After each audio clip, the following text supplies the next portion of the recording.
కోసము మరణము రుచి చూడాలని ఉద్దేశించచ్చడట. 9వ వచనం మీరు చూస్తే, దేవుని కృప వలన ఆయన ప్రతి మనిషిని కొరకు మరణము అనుభవించినట్లు నుండి అక్కడ రాసి 5 గుర్తేసి కింద చూడు. ఆ మూల భాషలో హెబ్రీలో గ్రీకులో ఏమన్నదంటే, రుచి చూచినట్లు దేవదూతల కంటే కొంచెము తక్కువ వాడుగా చేయబడిన యేసు మరణము పొందినందున. ఎందుకు ఇది సువార్త అయింది? ఒక మరణ వార్త సువార్త ఎందుకైందంటే, దేవదూతల కంటే పెంచువాడు, దేవునితో సమానుడు, సృష్టిని నిర్మించిన వాడు. దేనికి వచ్చాడు? మరణవార్త. ఆయన మరణవార్త ఎందుకు సువార్త అంటే, మొట్టమొదటి సంగతి ఆయన దేవదూతల కంటే పెంచువాడు అంటే ఏమన్నమాట, చనిపోనివాడు. సాగు ఎలాగుంటుందో రుచి చుట్టానికి వచ్చిన కారణాన ఆయన మరణం మాత్రమే సువార్త అయిందట. భూమి మీద ఎంతమంది చచ్చిపోతున్నారు ఈ మధ్య? మొన్న మద్రాస్ మేయర్ ఒక స్టేట్మెంట్ ఇచ్చాడు. మన దేశంలో 60,000 మంది సంవత్సరానికి రోడ్ల మీద చేస్తున్నారంట. 60,000 మంది రోడ్ల మీదే.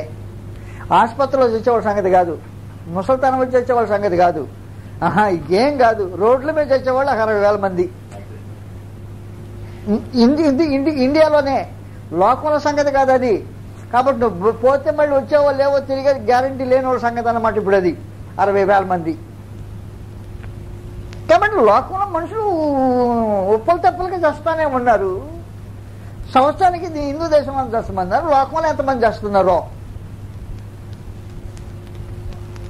కాబట్టి మానవ చావులు అలాగుండగా ఈయన చావు ప్రత్యేకత ఏమంటే, ఈయన అందరు లాంటి వాడు కాడు. నెంబర్ 1, ఈయన దేవదూతల కంటే పైగా ఉన్నవాడు.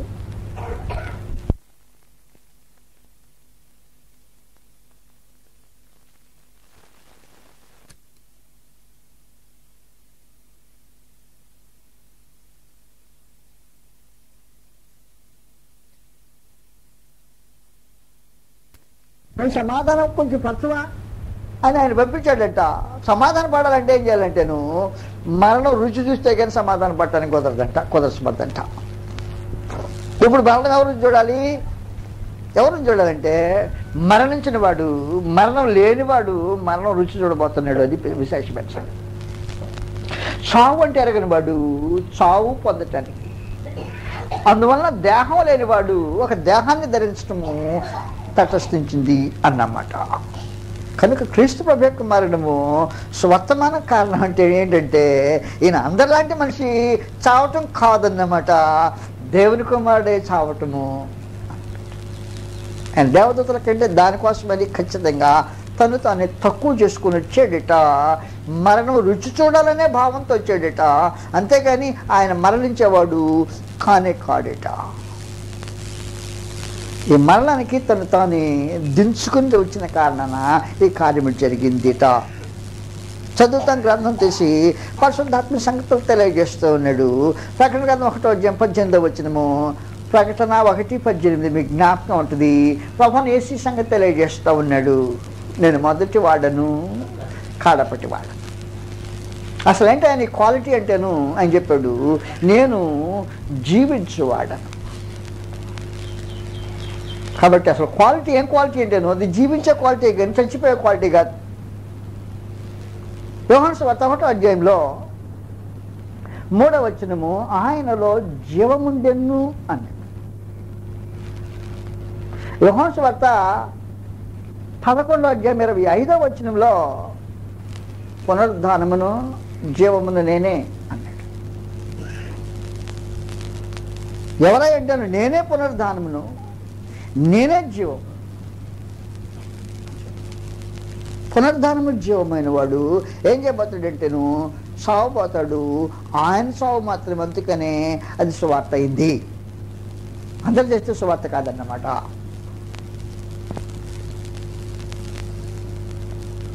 మనం చేస్తే మట్టిపాలు అయిపోయేవాళ్ళము, ఆయన చనిపోతే మట్టిపాలు కాడు. విశేషమైన సంగతి. మట్టిపాలు కానివాడు చస్తాడు. అందువల్ల పునరుద్ధానమును జీవము నేనే. అప్పుడు రెండు సంగతులు చెప్పాడు. నా సంగతి ఇది, నా యందు విశ్వాసం ఉంచిన వాడి సంగతి ఏం కాబోతుందంటే, నా యందు విశ్వాసం ఉంచిన వాడు చనిపోయినను 25 వచ్చిన మరలా బ్రతుకును. అలాంటి శక్తి నాది. బ్రతిక నా యందు విశ్వాసం ఉంచిన వాడు ఎన్నిటికి చనిపోడు. నేను అలాంటి వాడిని. మరి నీకు చావేంటయ్యా? నాకు చావా నా కోసం కాదు. అది అసలు నా కోసం అయితే నాకు చావే లేదు. ఎవరి కోసం అంటాను? నరుల కోసం రుచి చూడటానికి వచ్చానులే. అందువలన నరులందరి కొరకు ఆయన మరణం రుచి చూడటానికి వచ్చిన వాడి మరణం మాత్రమే సువార్త, కానీ మరొకటి సువార్త కాదు అన్నమాట. రెండు, ఆయన సిలువ వార్త సువార్త అవటానికి కారణం ఏమంటే, యెషయా గ్రంథంలోని 53వ అధ్యాయంలో ఆయన సిలువ వార్త సువార్త కావటానికి ప్రత్యేకమైన కారణం ఉందిట. వాస్తవానికి ఆ రోజున ఈ సంగతులు తెలియజేయబడినాయి. కానీ మనం యెషయా గ్రంథం సమయంలో 53వ అధ్యాయము జాగ్రత్త గుర్తుపెట్టుకోండి.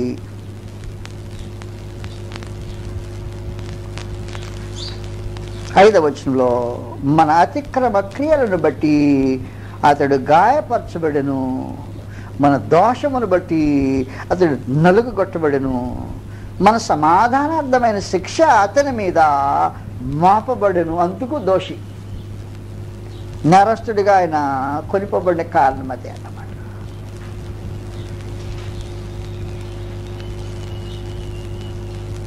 కాబట్టి జాగ్రత్తగా 9వ వచనంలో 8వ వచనంలో చూస్తే, అన్యాయపు తీర్పు నందిన వాడై నా జనుల యొక్క అతిక్రమమును బట్టి ఆయన మొత్తబడిన కదా. ఎందుకు శాపగ్రాహి అంటేను, మనము ఆయన యందు ఏం కావాలంటేను దేవుని అనుభవించడానికి ఆయన శాపగ్రాహి. మరణం చూడని వాడి మరణం, శాపాన్ని నుండి తొలగించడానికి ఆయన వాడి శాపగ్రాహి సిలువ.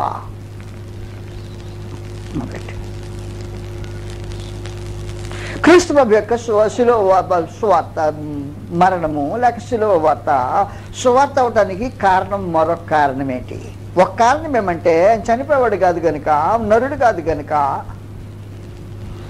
జీవమైన వాడు కనుక ఆయన చనిపోతే మనుషులాంటి కేవలము కాదన్నమాట. అందువల్ల ఆయన చనిపోతే మనుషులకు సువార్త అయింది. క్రీస్తు యొక్క మరణము సువార్త అవటానికి మరొక కారణం ఏంటి కారణం? రెండవ కారణం ఏమంటే, ఆయన పాపరహితుడు. పాపరహితుని యొక్క మరణమే సువార్త అవుతుంది. పాపం చేసిన వాడు చచ్చిపోతే సువార్త కాదు. పాపరహితుని మరణం అది సువార్త. ప్రభువైన యేసు ఆ రోజున వారిని ఆయన విమర్శించే వారి మీద సవాల్ చేసిన ఒక రోజున 8వ అధ్యాయం యోహాను సువార్త 46వ వచనం మీకు తెలుసు. నాలో పాపం ఉన్నదని మీలో ఎవడు స్థాపించు. అసలు పాపం లేకపోతే నన్ను ఎందుకు నమ్మను? మరి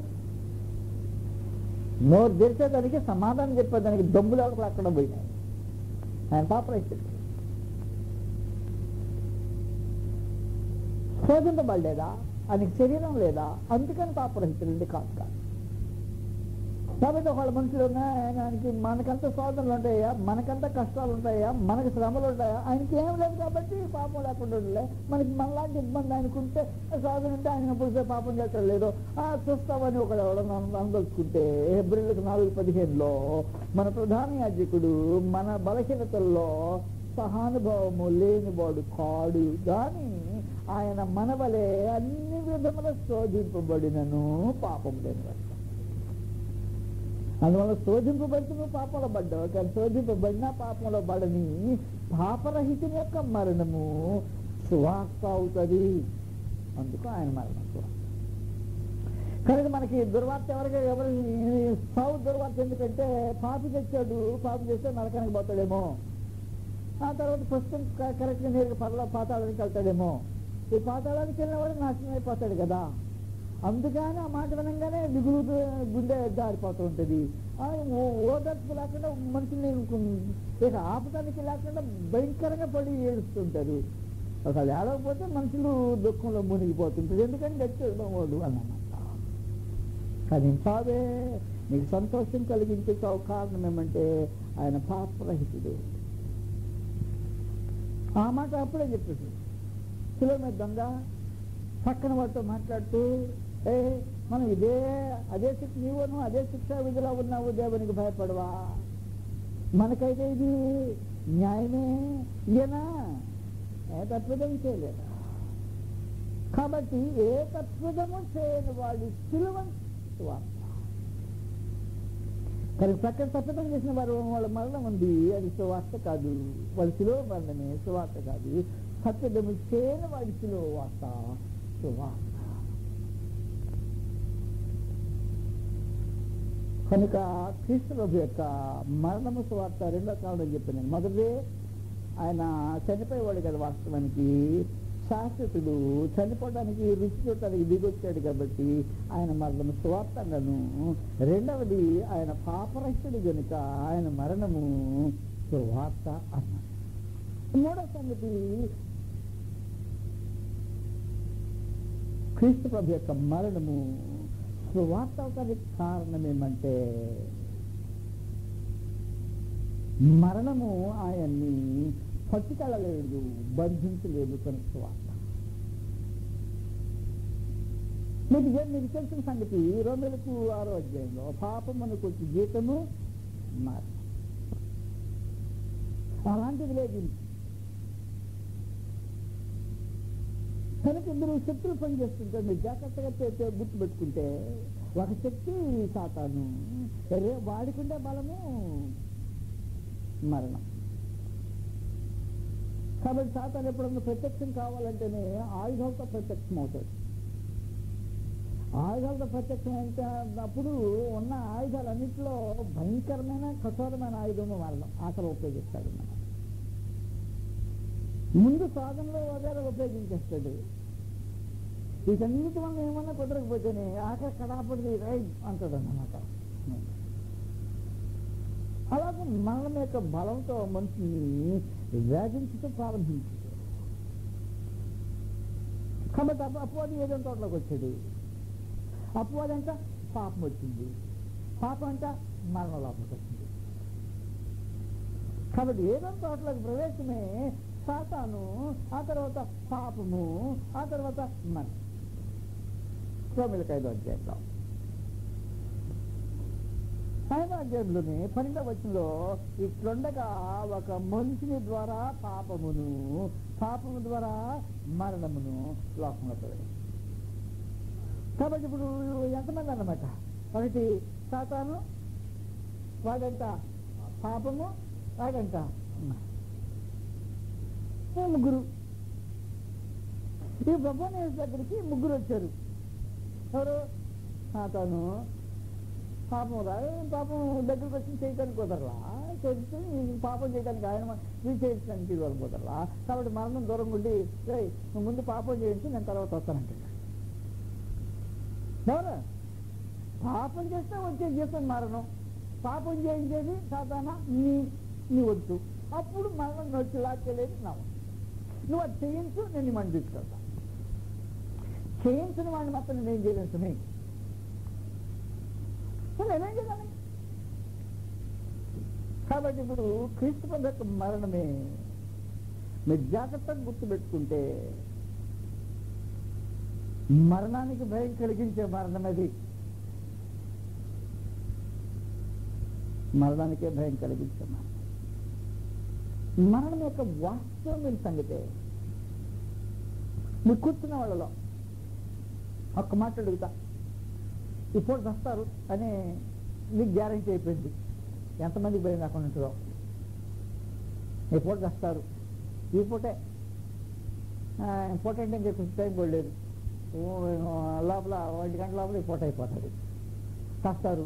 ఎంతమంది భయంగా ఉంటారో, ధైర్యంగా ఉంటారో.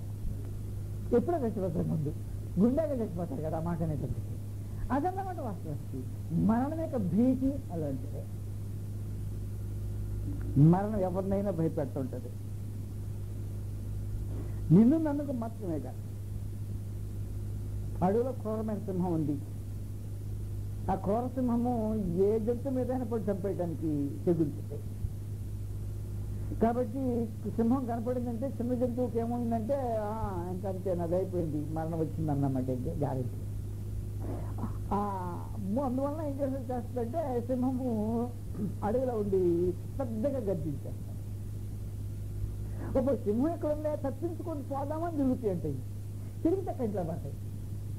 పడ్డదంగా అయిపోయింది అన్నమాట. సింహం గర్జనము జంతువుల మరణ భయం అయితే ఒక మరణమే సింహం దగ్గరికి వచ్చిందనుకో అన్నదా సింహానికి భయమేనా? గ్యారెంటీ భయం. అందువల్ల వాళ్ళు ఏమన్నారంటే వాస్తవానికి భీతుల రాజు అంటే అంటే భయపెట్టే వారికి రాజు అన్నమాట. మరణము భీతుల రాజు. సర్వజీవులకెల్లా ఈ జీవకోటికి మరణం అంటేనే భయం. కాబట్టి అపవాది దగ్గర ఆ మహాశక్తి ఉంది. ఎన్నిటినైనా మెల్లగా శోధించి బాధించి లైవ్ చేసి అవి చేసి వచ్చి పట్టుకోవడానికి బాణాలన్నీ వాడతాడు. ఈ బాణం ఏది వాడకపోతే ఆఖరు ఉపయోగించే బాణము మరణం అన్నమాట. ప్రభు దగ్గర అన్ని ట్రై చేసి వదిలిపెట్టేసాడు. పాపం చేయిస్తాను కుదరలా నువ్వు అంటే కానీ వెంటనే ఆయుధం కదా. మరణం యొక్క బలము వాడి దగ్గర ఉందట. క్రీస్తు ప్రభు యొక్క మరణము స్వార్థ ఎందుకంటే ఫిబ్రవరిలో రాసిన పత్రిక 2వ అధ్యాయం 14వ వచనంలో కాబట్టి ఆ పిల్లలు రక్తమాంసములు గలవారైనందున అలాగే మరణం యొక్క బలము గలవారిని అనగా అపవాదిని మరణము ద్వారా నశింపజేయచ్చు. అపవాది నశింపజేయాలంటే ఏం కావాలా? మరణమే కావాలి. అందుకు ఆయన మరణము స్వార్థ అయింది. మొదటి యోహాను పత్రిక 3వ అధ్యాయం 8వ వచనంలో మొదటి యోహాను 3:8 అపవాది మొదటి నుండి పాపము చేస్తున్నాడు. పాపము చేయవాడు అపవాది సంబంధి. అపవాది క్రియలను లయపరిచించే దేవునికి మాట ప్రత్యక్షమే. అపవాది క్రియలను లయపరచాలండి. ఇప్పుడు ఏం చేయాలా? వాడి దగ్గర మరణం యొక్క బలం ఉంది. మరణం యొక్క బలం గలవాడిని అనగా అపవాదిని ఏం చేస్తానంట? మరణము ద్వారా గొల్లేత వచ్చిన బట్టి ఈత చాలు దాడికి 6 మూల జానుడి కనుక 9.5 అడుగు ఎత్తు మనిషి, 9.35 ఎత్తు మనిషి నిలబడ్డాడంటే తలకాయ తగులుతుందో పైన ఉంటుందో మీద తెలియదు. రేగులు తగులుతాయి. రేగులు తగిలేవాడు సన్నటాడంటే చెప్తాడు. చేతిలో వస్తువు సామాన్యమైన సామాన్య వస్తువులు కాదు. ఈటయు బల్లెమును ఖడ్గములు చేతిలో ఎత్తుకుండా పరిగెత్తుకుంటా వస్తున్నాడు. నేను ఫిలిస్తీన్ కానా, మీరు ఇస్రాయేల్ కాదా, మీరు ఎవడు అక్కడ రండి, నేను వస్తే మాట్లాడతా, యుద్ధం చేద్దాం. మీ వాడు నన్ను జయించి చంపితే మీరు గెలిచినట్టు, లేకపోతే నేను మీ వాడిని చంపి గెలిచి చంపితే మీరు గెలిచి. అందులో ఒక కుర్రాడు చెడు మీరు గెలిచిన సంగతి. కొంచెం కర్ర తీసుకుని చూడు, కొంచెం కర్ర లోపల వెళ్ళాడంటే లోపలికి రెబ్బకు దాంట్లో 5 నున్నట్టు రాళ్ళు ఏరుకున్నాడంట. నీళ్లు పారి ఉండే కాడ నున్నట్టు రాళ్ళు దొరుకుతాయి. ఏరు దాంట్లో కాడ 5 నున్నట్టు రాళ్ళు ఏరుకొని తీసుకుని వేసుకొని వెళ్ళాడంట.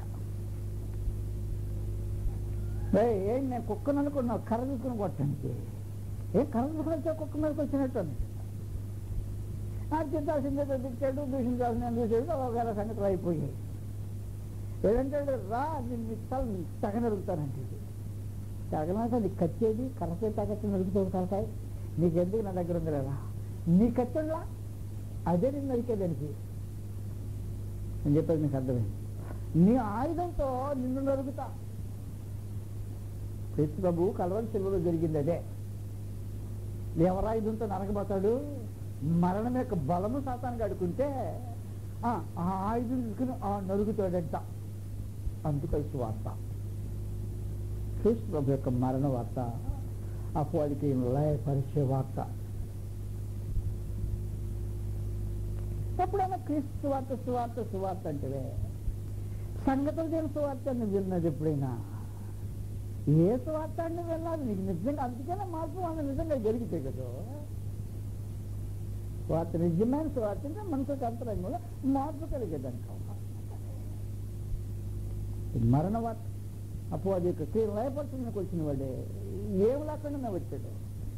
వాడేం ఆయుధాలతో వచ్చాడు. మరణం యొక్క బలం గలవాడు, మరణం యొక్క బలం గలవాడిని ఆ కత్తి తీసుకొని ఆనే తగనరుగుతాడట.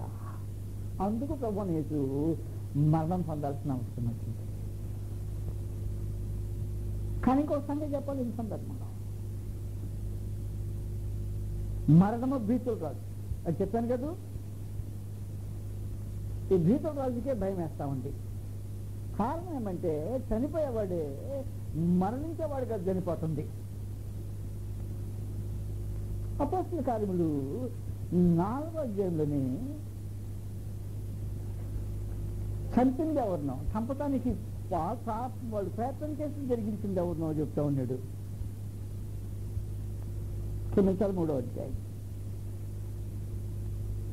పేతురు మాట్లాడుతూ మీరు పరిశుద్ధులు 14వ వచనంలో 11 నుండి అబ్రహాము ఇస్సాకు యాకోబు అని వారి దేవుడు అనగా మన పితరుల దేవుడు తన సేవకుడైన యేసును మహిమపరిచి ఉన్నాడు. మీరు ఆయనను అప్పగించితిరి. పిలాతు ఆయనను విడుదల చేయుటకు నిశ్చయించినప్పుడు మీరు అతని ఎదుట ఆయనను నిరాకరించితిరి. మీరు పరిశుద్ధుడును గుర్తుపెట్టుకో 2 నీతిమంతుడైన వారిని నిరాకరించి నరహంతకుడైన మనిషిని అనుగ్రహింపమని అడిగితే 15వ వచనం జాగ్రత్త. మీరు జీవాధిపతిని. జీవాధిపతి అంటే జీవానికే ప్రిన్స్, అధిపతి. ఆయన జీవానికి అధిపతి, జీవమును ప్రసాదించేవాడు. కాబట్టి ఇప్పుడు మరణపు శిలువ మీద నిలబడింది ఎవడో తెలుసిన? జీవమునకు అధిపతి నిలబడి మరణానికి గుండె దడపడుతుంది.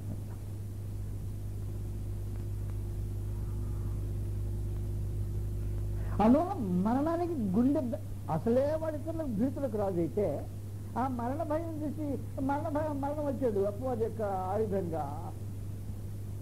జీవాధిపతే ఆయన ఏం చేయగలం? కాబట్టి నిలబడ్డాడు అన్నమాట. జాగ్రత్త గుర్తుపెట్టుకోండి. ఈ సందర్భంలో గ్రంథంలో ఉండక సంఘటన తెలియజేయబడ్డా.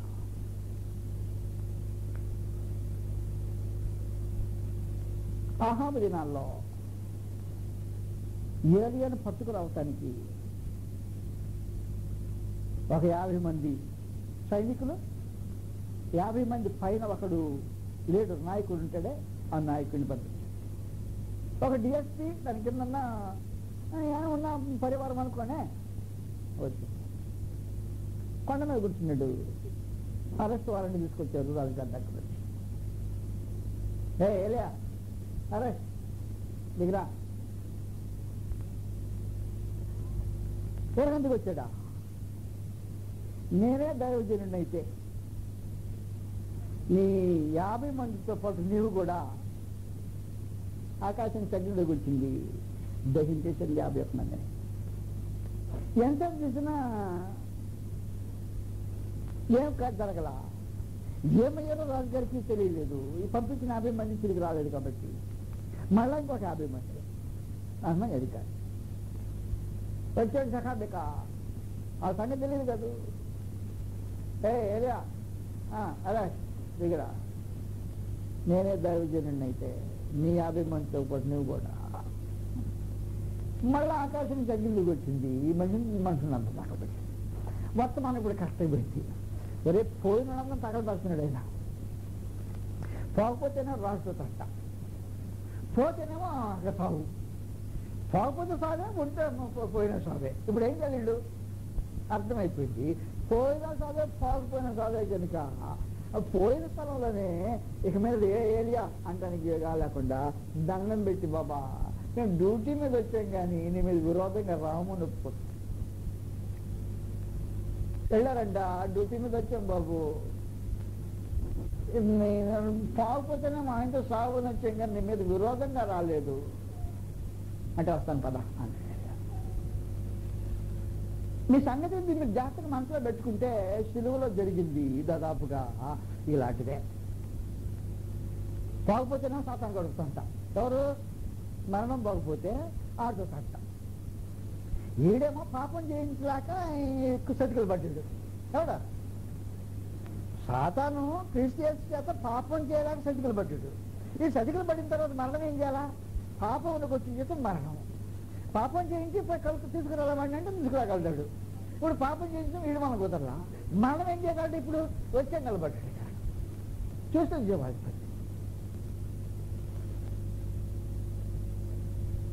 కానీ దేవుని చిత్తము అలాగే మనుషులందరి కొరకు మరణం రుచి చూడటానికి శాపగ్రహం కాదు. అలాగే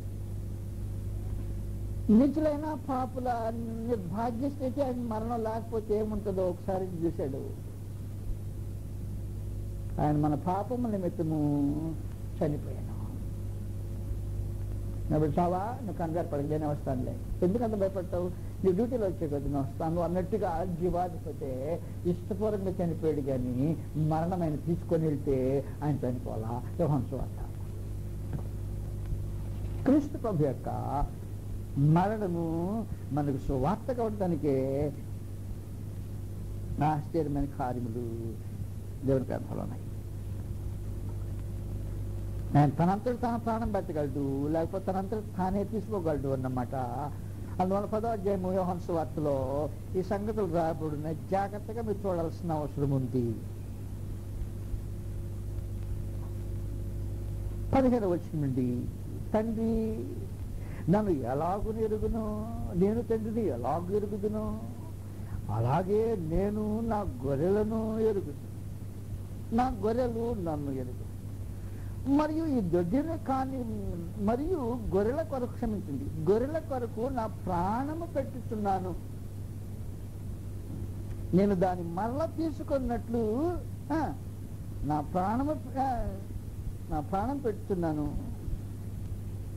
ఇందువలననే నా తండ్రి వలన నేను నన్ను ప్రేమించున్నాడు. ఎవడు నా ప్రాణమును తీసుకొనడు, నా అంతటి నేనే దాన్ని పెట్టుతున్నాను. మళ్ళా దాంతో నేనే దాన్ని తీసుకెళ్ళాడు. ఎవడు మరణం వచ్చి రమ్మంటానికి లేదు. ఏమనాల్సిందే, అయ్యా భిక్షాదేహి, లేకపోతే అక్కడ ఆడుతూ తంట వస్తాను పద. అది నీ కోసమో వాడి కోసమో రాట్లా, ఆడి నాశనం చేయడానికి ఆడికెత్తే నాకు కావాలా.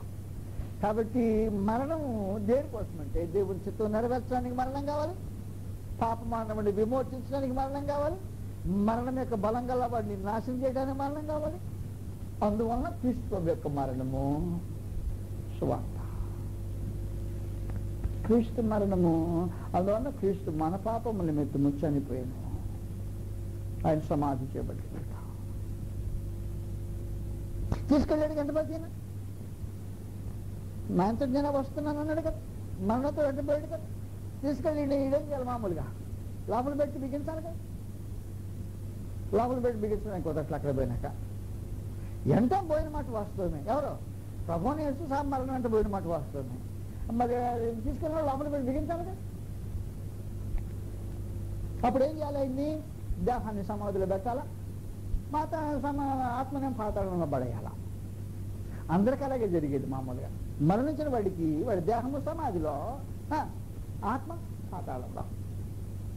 అప్పుడు మరణం యొక్క విజయము జరిగిందనమాట. మరణం విజయుడయ్యాడు అన్నమాట. మరణము తన కార్యము సాధించాడు అన్నమాట.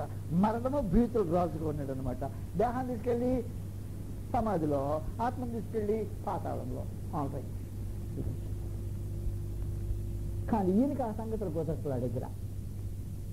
అపోస్తల కార్యములు 2వ అధ్యాయంలో మాత్రం రాబడుతున్నాయి. ఎన్ని బైబుల్లో అయ్యా కొత్తగా ఎక్కడికో పోయి సోదరుడికి తీసుకొస్తాడు. అర్థంగా అపోస్తలుల 2వ అధ్యాయంలో 27వ వచనం నుండి నీవు నా ఆత్మను పాతాళములో విడిచిపెట్టదు, నీ పరిశుద్ధిని చెల్లి పట్టలేదు, నాకు జీవ మార్గమును తెలుపుతుంది, నీ దర్శనం అనుగ్రహించి నన్ను ఉల్లాసంతో నింపు. సహోదరులారా, మోసపుస్తక దావీదును గురించి మీతో నేను ధారాళంగా మాట్లాడబడుతున్నాను. అతడు చనిపోయి సమాధి చేయబడని, అతని సమాధి నేటి వరకు మన మధ్యలో ఉంది. అది సమాధిలో ఉన్నాడో లేదు, ఇదిగో సమాధి మన దగ్గర ఉంది. ఎరుసలేములో నేను బాగా చేస్తున్నాను. ఎరుసలేములో పెద్దకొక రోజున పేతురు మాట్లాడుతూ ఈ సంగతి చేస్తున్నాడు. అది మన మధ్యలో ఉంటున్నాడు. ఈ సంగతి బాబు తన గురించి మాట్లాడారు, దేవుని గురించి మాట్లాడారు చెప్తుంది.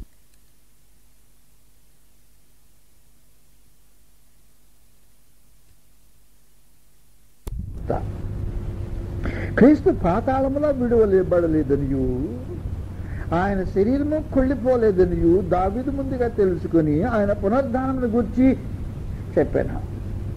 ఈ యేసును దేవుడు లేపెను, దీనికి మేమందరము సాక్షులు. కాగా ఆయన దేవుని కుడిపార్శ్వమునకు హెచ్చింపబడి పరిశుద్ధాత్మను గురించిన వాగ్దానమును తండ్రి వలన పొంది మీరు చుట్టూ విరుచున్న దీనిని కుమ్మరించి ఉన్నాడు. దావీదు పరలోకమునికి ఎక్కిపోలేదు, అయితే అతడు ఇట్లా నేను ఏమనంటేను, నీ శత్రువులను నీ పాదం కింద పాదపీఠముగా ఉంచు వరకు నా కుడిపార్శ్వమున కూర్చుండుము అన్నాడట. కాబట్టి 23వ వచనంలో దేవుడు నిశ్చయించిన సంకల్పమును ఆయన భవిష్యత్ జ్ఞానమును అనుసరించి అప్పగింపబడిన ఈయనను మీరు దుష్టులైన మనుషుల చేత సిలువ వేసి చంపితిరి. అయితే మరణము ఆయనను బంధించుట అసాధ్యము కనుక దేహాన్ని సమాధిలో పెట్టారు, జాగ్రత్తగా కావులు ఉంచారు. ఆ వంచుకుడే బతికినప్పుడే 3వ దినం లేతన్నాడు కానీ కొంచెం భద్రంగా. ఈ దేహాన్ని ఎక్కడ పెట్టాలి? సమాధిలో పెట్టాలి. ఆత్మను ఎక్కడ పెట్టాలి? పాతాళంలో విడిచిపెట్టాలి. ఆ 2 కార్యక్రమాలు జరిగితే అప్పుడు మరణం విజయమైనట్టు. కానీ కుదరట్లా. తీసుకెళ్తే ఈయన సొంతంగా పోతే అక్కడికి పాలించాడు. అక్కడ పోయినా ఏం చేస్తారో నన్ను ఇప్పుడు మీరు ఉండువా రమ్మంటే వచ్చానులే, ఇప్పుడు ఏం చేస్తావు నన్ను అంటేను, అయ్యా లోపల ఉండమంటే అది అట్లా కుదురుతుంది. ఈ శాతం అయితే బంధించంటాడు ఆయన. కాబట్టి క్రీస్తు ప్రభు యొక్క మరణము ఎందుకు సువార్త అంటే మరణం ఆయన్ని బంధించలేదు కదా సువార్త. సాతాను ఆయన చేత పాపం చేయించలేడు కనుక సువార్త. కనుక దేవుడు ఏం చేసాడు, అతనికి ఏదో ఆమె బంధించలేని వీళ్ళని పక్క తొక్కోరా అని పక్క తప్పించేశాడు. దేవుడు తన కుమారుని మృతుల నుంచి లేపాడు. కాబట్టి క్రీస్తు మన పాపం నిమిత్తం చనిపోయాను, సమాధి చేయబడును, 3వ దినమున లేపబడును. అందుకు దాన్ని సువార్త అన్నారు. సంగతి నీకు తెలియపోయా సువార్త అంటే యేసుక్రీస్తు యొక్క సువార్త. ఈ సువార్తలో నీకు పాలు పొందటం చాలా ప్రాముఖ్యమైన సంగతి. మీరు తిరిగి మళ్ళీ ఎప్పుడు వస్తారు తెలియలా. మళ్ళీ వచ్చినప్పుడు ఆ సువార్తలో పాలు పొందే కార్యక్రమం గురించి మీకు కొన్ని సంగతులు వివరిస్తాను. ఈ సువార్తను ప్రకటించడానికే వారి పాదములంట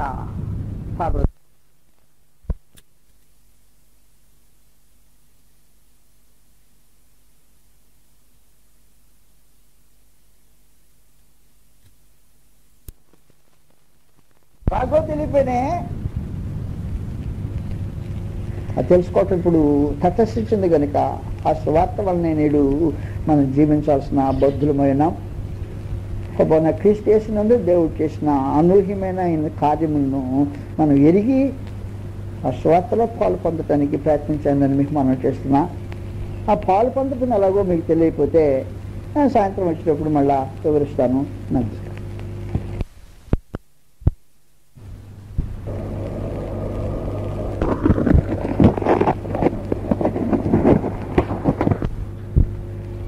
మరణ వార్తను, ఆయన శిలువ వార్తను సువార్త అంటానికి కారణాలు మీకు తెలియజేస్తున్నా. ఆయన పాపరహితుని యొక్క మరణం, అపవాది యొక్క క్రియను లయపరచడానికి ఆయన పునరుద్ధాన యొక్క కార్యక్రమం, ఇవన్నీ మనము కొంతవరకు ఆలోచన చేశాం. ఆయన మరణము ప్రత్యేకించి సువార్తగా ఉండటానికి పునరుద్ధానము ప్రాముఖ్యమైన పాత్ర వహించుతుంది అన్న సంగతి మీకు కొన్నిసారి అన్నాను. పునరుద్ధానాన్ని గురించి కొన్ని విశేషమైన సంగతులు గ్రంథంలో చదువుతాం. క్రీస్తు ప్రభు యొక్క మరణము చావుతోనే ఆయన అంతమై ఉంటే నిజంగా సువార్త అనబడటానికి అవకాశం ఉండేది కాదు. భూమి మీద అనేక మంది మహనీయులు పుట్టారు, గొప్ప గొప్ప కార్యములు జరిగించారు, చనిపోయారు. చనిపోవడంతో వారి యొక్క కార్యకలాపాలన్నీ ముగిసిపోయాయి. కానీ క్రీస్తు ప్రభు అలాగే ఒక మహనీయుడిగా భూమి మీద పుట్టి చనిపోయి సాగుతూనే తన జీవితము అంతరించిపోతే సువార్త కాదు అని పరిశుద్ధాత్మ తెలియచేశారు. కనుక సువార్త అంటానికి ఆయన మరణము జీవితానికి అంత కాదు అన్నమాట. ఆయన మరణమే ఒక ప్రత్యేకమైన దానికి ప్రారంభమై ఉన్నది అనే సంగతి గ్రంథంలో అట్లా కనిపిస్తుంటుంది. ఇప్పుడు ప్రభు యొక్క పునరుద్ధాన పరిస్థితిని గురించి సంగతులు ఆలోచన చేస్తాం. మొదటి కొరింథీ పత్రిక 15వ అధ్యాయంలో, మొదటి కొరింథీ 15వ అధ్యాయం పునరుద్ధానాన్ని గురించి వ్రాయబడింది.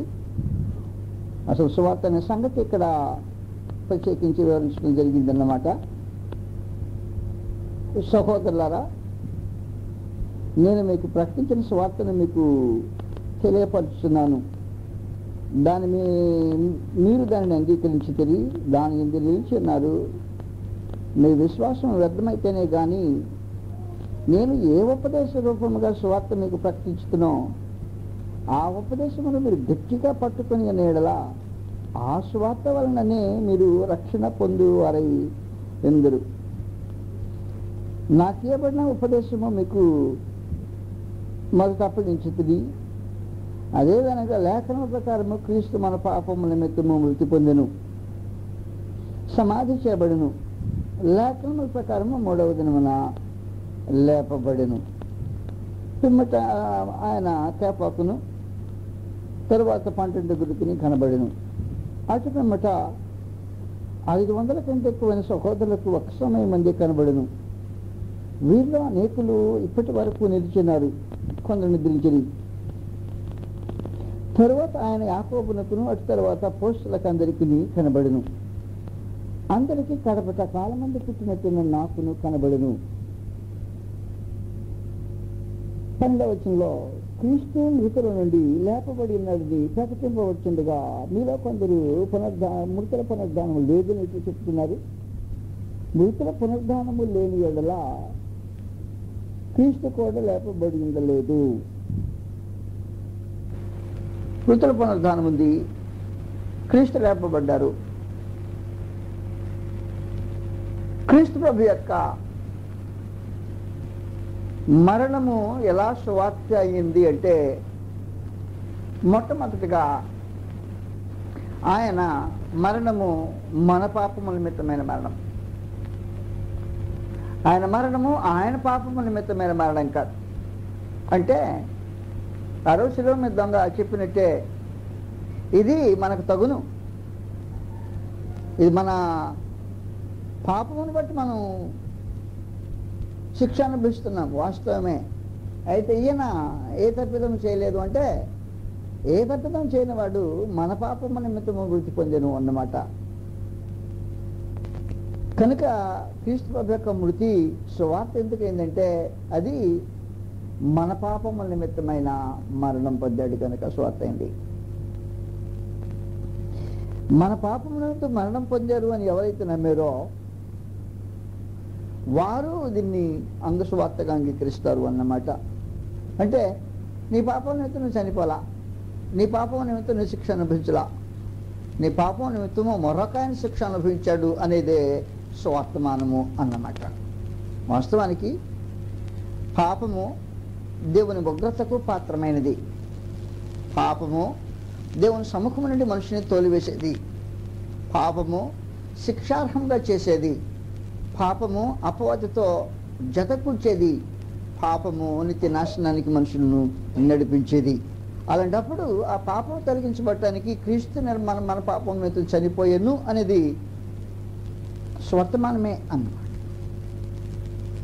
అంటే నీ పాపములు నువ్వు భరించాల్సిన అవసరం లేదు, మరొక ఆయన దాన్ని భరించాడు అనే సంగతి స్వర్తమానమే. నీ పాపములకు నీవు శిక్ష అనుభవించాల్సిన అవసరం లేదంటే దానికంటే స్వర్తమానం ఏమి ఇంకా మరి ఇంకేమీ వాస్తవంగా అవసరం ఉండదు అన్నమాట. నేరం చేశావు, కోర్టుకు లాగారు, హత్య చేసినందుకు నీ మీద శిక్ష పడాలా, కానీ అవసరం పడాల్సిన అవసరంలా. కారణం అంటే మరొక ఆయన నిలబడి నా మీద వేసుకుంటానులే, ఆ శిక్ష ఏదో నా మీద వేయండి అంటే అలాగూ వేయించుకొని నేను తప్పించిన వాడు ఆ సంగతి నీకు తెలిస్తే అది సువర్తమానం కాకుండా పోదు. కానీ ఇది శాశ్వతమైన దేవుని ఉగ్రత నుండి, దేవుని న్యాయమైన ప్రతిదండన తీర్పు నుండి మనుషులకు కలిగే విడుదల విమోచన అన్నమాట. అందువలన మీరు భౌతికమైన దృష్టితో ఆలోచన చేస్తే దీని విలువేంటో మీకు నిజంగా తెలియనమాట వాస్తవమే. కానీ వాస్తవమైన సంగతి ఒకే ఒక్కసారి పాపం చేస్తే రెండో నేరం కూడా ప్రాముఖ్యం కాదు. అది మహాదేవుడు తినవద్దన్నాడు, మనిషి తిన్నాడు. ఎంత ఘోరమైన పాపం అది. వాస్తవానికి మన దృష్టిలో అది పెద్ద లెక్క కూడా లెక్క అయింది కూడా కాదు. ఆ ఒక్కదాన్ని చేసినందుకు మహాదేవుడు అంటున్నాడు సరిపోను వాటికి అనేసి బయటికి నెట్టేసాడు. అటు పెట్టు, ఇలాంటి నీచుడు మళ్ళా తిరిగి రాకూడదు లోపలికి అన్నాడు. ఎంత కఠినమైన సంగతి అది. ఒకవేళ వస్తాడేమో, ఇలాంటి వాడు శాశ్వతంగా నా సముఖంలో బ్రతకూడదు అని తీర్మానం చేసుకున్నాడు. ఆ స్థలంలో జీవవృక్షమునకు పోయే మార్గంలో కాపలా వారిని పెట్టాడు. ఖడ్గజోళ్ళ తిరుగుతూ ఉన్నాయి. ఎవడన్నా అవిధేయుడు లోపలికి వస్తాడేమో జాగ్రత్త అన్నట్టు వార్నింగ్ ఇవ్వబడినట్టు కనిపిస్తూ ఉంది. కాబట్టి ఆ ఆవరణాన్ని కాయటానికే కావలి వారు మామూలు కావలి వారు కాదు, ఏదో లంచం తీసుకుని వాళ్ళకి పనిచ్చే కావలి వారు కాదు, ఇంకా ఏమీ చేసే ఏం జరిగించే కార్యక్రమం కాదు. ఈ సమస్య అంటే మనం ఎవరినో పట్టుకుని చేపిద్దాంలే అంటే జరిగించే కార్యక్రమం కాదు. అది జరిగే పనే కాదన్నమాట. కాబట్టి అవిధేయుడి దగ్గరకు వచ్చాడా చచ్చాడన్నమాట. అలాంటి బందోబస్తు ఒకే ఒక నేరానికి చేస్తే నువ్వు ఎన్ని పాపాలు చేసి ఉంటావో నాకు తెలియలా. లిస్ట్ చేసి మొదలెట్టు 1, 2, 3 అని. దేవుని ఆజ్ఞకు ఎన్నిసార్లు అవిధేయుడు అయ్యావు? ఒకసారేనా? ఆదాం ఒకసారే. ఏమిటి పర్యవసానము? నా సముఖంలో నువ్వు ఉండకూడదు, నువ్వు శాశ్వతమైన జీవం అనుభవించకూడదు, గెట్ అవుట్. అది తీర్పు. ఒక్క పాపానికి తీర్పు అలాంటిది అయినప్పుడు నువ్వు ఒక్కసారి చేసింది, ఒక్క పాపం నేను చేసావు కాదు కాదు. లిస్టేజ్ చూడు కావాలంటే. అప్పుడు ఎన్నో వాస్తవంగా యథార్థ హృదయంతో లిస్ట్ మొదలెట్టే రోజుకి ఎన్ని పడతాయో నిజంగా నాకు తెలియలా. ఈ పడిన వాటన్నిటికీ పర్యవసానం ఏమి? ఒక్కదానికి అంత కఠినం అయితే వీటన్నిటి మొత్తం ఎంత? ఆ మొత్తానికి వచ్చే శిక్షా విధి ఎంత? దాన్ని భరించడం ఎలా కుదురుతుంది? అలాంటి పరిస్థితుల్లో ఒక మనుషుడు దేవుని సముఖానికి తిరిగి రావాలంటే క్రీస్తు ప్రభు అడ్డం వచ్చి అవన్నీ నా మీద వేయి. అసలు ఏం జరుగుతుందో మీరు జాగ్రత్తగా చూస్తేనే రోమీయులకు రాసిన పత్రిక 5వ అధ్యాయంలో ఈ సంగతులు కనిపిస్తూ ఉంటాయి. 12వ వచనం నుండి, ఇట్లుండగా ఒక మనుషుని ద్వారా పాపం ద్వారా మరణమును లోకములో ఎలాగూ ప్రవేశించునో అలాగే మనుషులందరూ పాపము చేసినందున మరణము అందరికీ సంప్రాప్తమైను. లోకంలో ఉన్న వాళ్ళందరికీ మరణం కలిగేదానికి అవకాశం ఏర్పడింది. ప్రవేశం ఎట్లా జరిగిందో మీరు జాగ్రత్తగా ఆలోచన చేసి నాకు చెప్పాను నేను మీకు. ముందు ప్రవేశం అపవాది ఏదంతట్లోకి, వాడితో పాటు నెక్స్ట్ పాపము, వాళ్ళు దానంట మరణం. వరుసనే ముగ్గురు ఒకరేమిటి ఒకరు లోపలికి ప్రవేశించేశారు. ప్రవేశించడం అయిపోయిన తర్వాతనే అక్కడి నుంచి ప్రారంభించి మానవ జాతిలో పాపం చేయించడానికి మొదలు పెడితే మనుషులు అందరూ పాపము చేసినందున మరణము అందరికీ సంప్రాప్తమైంది. కాబట్టి చంపుకుంటూ వచ్చాడు అన్నమాట. వాస్తవంగా చంపుకుంటూ వచ్చిన తర్వాతనే ఎవడే బ్రతికలేడు. ఒకవేళ బ్రతికిన వాళ్ళు ఉన్నారనుకో, బ్రతికిన వాళ్ళు ఉన్నా కూడా మరణం యొక్క ప్రభుత్వంలో, మరణం యొక్క ఆధీనంలో ఉన్నారు. మరణం యొక్క ప్రభుత్వం ఆధీనం అంటే ఇష్టం లేని వాళ్ళు కూడా ఉన్నారా అంటావేమో. ఇష్టం లేని వాళ్ళు కూడా ఉంటారు. వాస్తవం ఈ రోజున ప్రభుత్వం ఎవరిది? ఆంధ్రదేశానికి వెళ్తున్న వాళ్ళు ఎవరు? ఫలానా ఆయన. ప్రభుత్వం ఎవరిది? ఫలానా పార్టీ వాళ్ళది. రైట్. ఆ పార్టీ వాళ్ళైనా ఇదే ప్రభుత్వంలో ఉన్నది వారేనా? ఎందుకు ఉన్నారు ఎవరే వాళ్ళు? కాబట్టి వేరే వాళ్ళు కూడా అన్నమాట. వాస్తవమే. ఆ పార్టీకి చెందిన వారు కూడా ప్రభుత్వంలోనే ఉన్నారు. ఆ పార్టీకి చెందిన వారు కూడా ప్రభుత్వం యొక్క అధికారంలో ఉన్నారు. ఆ పార్టీకి చెందిన వారు కూడా ఆ రూల్స్ పాటించాలని దానికి లోబడే ఉన్నారు. కాబట్టి వాస్తవంగా జరుగుతున్న సంగతి ఏమంటే, సాతాను వచ్చాడు, పాపం చేయించాడు, మరణానికి ప్రభుత్వం అప్పగించాడు. కాబట్టి ఆయుధమేమో మరణము, ప్రభుత్వమేమో ఆయుధమేమో మరణము, ప్రభుత్వమేమో ఆడికి అప్పగించేసి, మరణం యొక్క బలం ఆడి కదా. అప్పుడు ఏం చేసాడు? డబ్బాయి మరణమా, నీ ఏలుబడి కింద ప్రతివాడిని పెట్టాను రా అని. మరణమే కేలుబడి కింద నీవు ఉన్నావు అన్నమాట. మరణమే కేలుబడి కింద ఉండేటప్పటికి ఏం జరిగిందంటే, ప్రతివాడికి మరణం అనే దానికి భయం ఏర్పట్ల ప్రారంభం. అందుకే ఉదయం నీకు మేము అడిగింది, మరణం అంటే చావు అంటే భయం లేని వాళ్ళు ఎంతమంది ఇక్కడ అని. మళ్ళీ అడగబోతున్నా, చావు అంటే ఎంతమంది భయం లేదు? చేతులు ఎత్తి చూపించున్నా కొంచెం. ఇవాళ్ళే ఇంకొక అరగంట లోపల ఎవరికి భయం లేదు. అరగంట లోపల అసలు మరణం వస్తుందంటే భయం లేని అంతమంది. అప్పుడు నేరుకు వచ్చాడు నిలబడాలి. సింహం పెద్ద పిల్ల ముందు ఎదురుగ్గా నిలబడి పడాలి. మరణం అంటే బలం ఎవరికి లేదు అన్నట్టు సంగతి అర్థమైపోతుంది. లేకపోతే నాకు బొమ్మ ఏదో లేచి అటు నిలబడి ఆడుతూ ఉండాలి. మరణం అంటే భయం ఎవరికి లేదు. రైట్, వాస్తవమైన సంగతి. కనుక మరణం యొక్క భయం ఉంది. ఏలుబడి చేసే ప్రభుత్వము ఏలుబడి చేస్తూ ఉంటే, క్రీస్తు ప్రభు యొక్క మరణము మనకు సువార్త అయ్యేదానికి ఏం చేసాడంటే, ఆయన ఎంతకుముందే చెప్పేశాను, మరణం యొక్క బలము, గొల్యాతుకు బలం ఎక్కడుంది? ఆ చేతిలో ఖడ్గంలో ఉంది. కరెక్ట్. గొల్యాతు యొక్క బలము తన చేతిలో ఉండే ఖడ్గంలో ఉంది. ఈ ఖడ్గంతో ఏం చేయాలనుకున్నాడంటే, దావీదుని ముక్కలు చేయాలనుకుంటాడు. చిత్రహింస చేసి కాకులకి గద్దలకి వేద్దాం అనుకుంటాడు. భూముడు మృగాలకి ఇద్దాం అనుకుంటాడు. తను ఇష్టం వచ్చినట్టుగా చేద్దాం అనుకుంటాడు. అలాగే నిలబడ్డాడు దావీదు.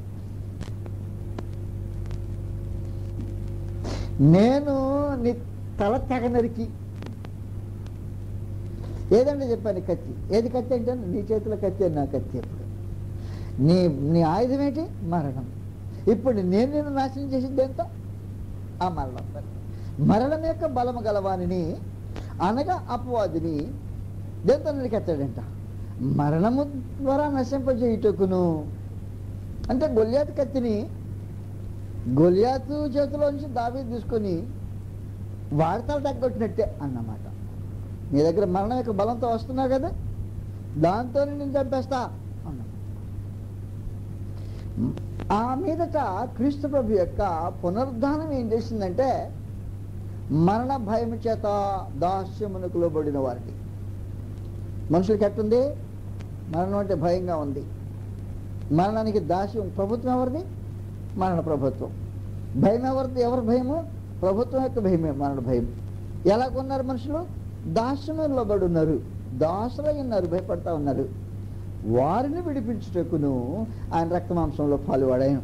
ఇప్పుడు ఎలాగే విడిపిస్తాడట? మరణంలో ఉన్న వారిని మనుషులు ఎలా గెలిపిస్తాడంటే,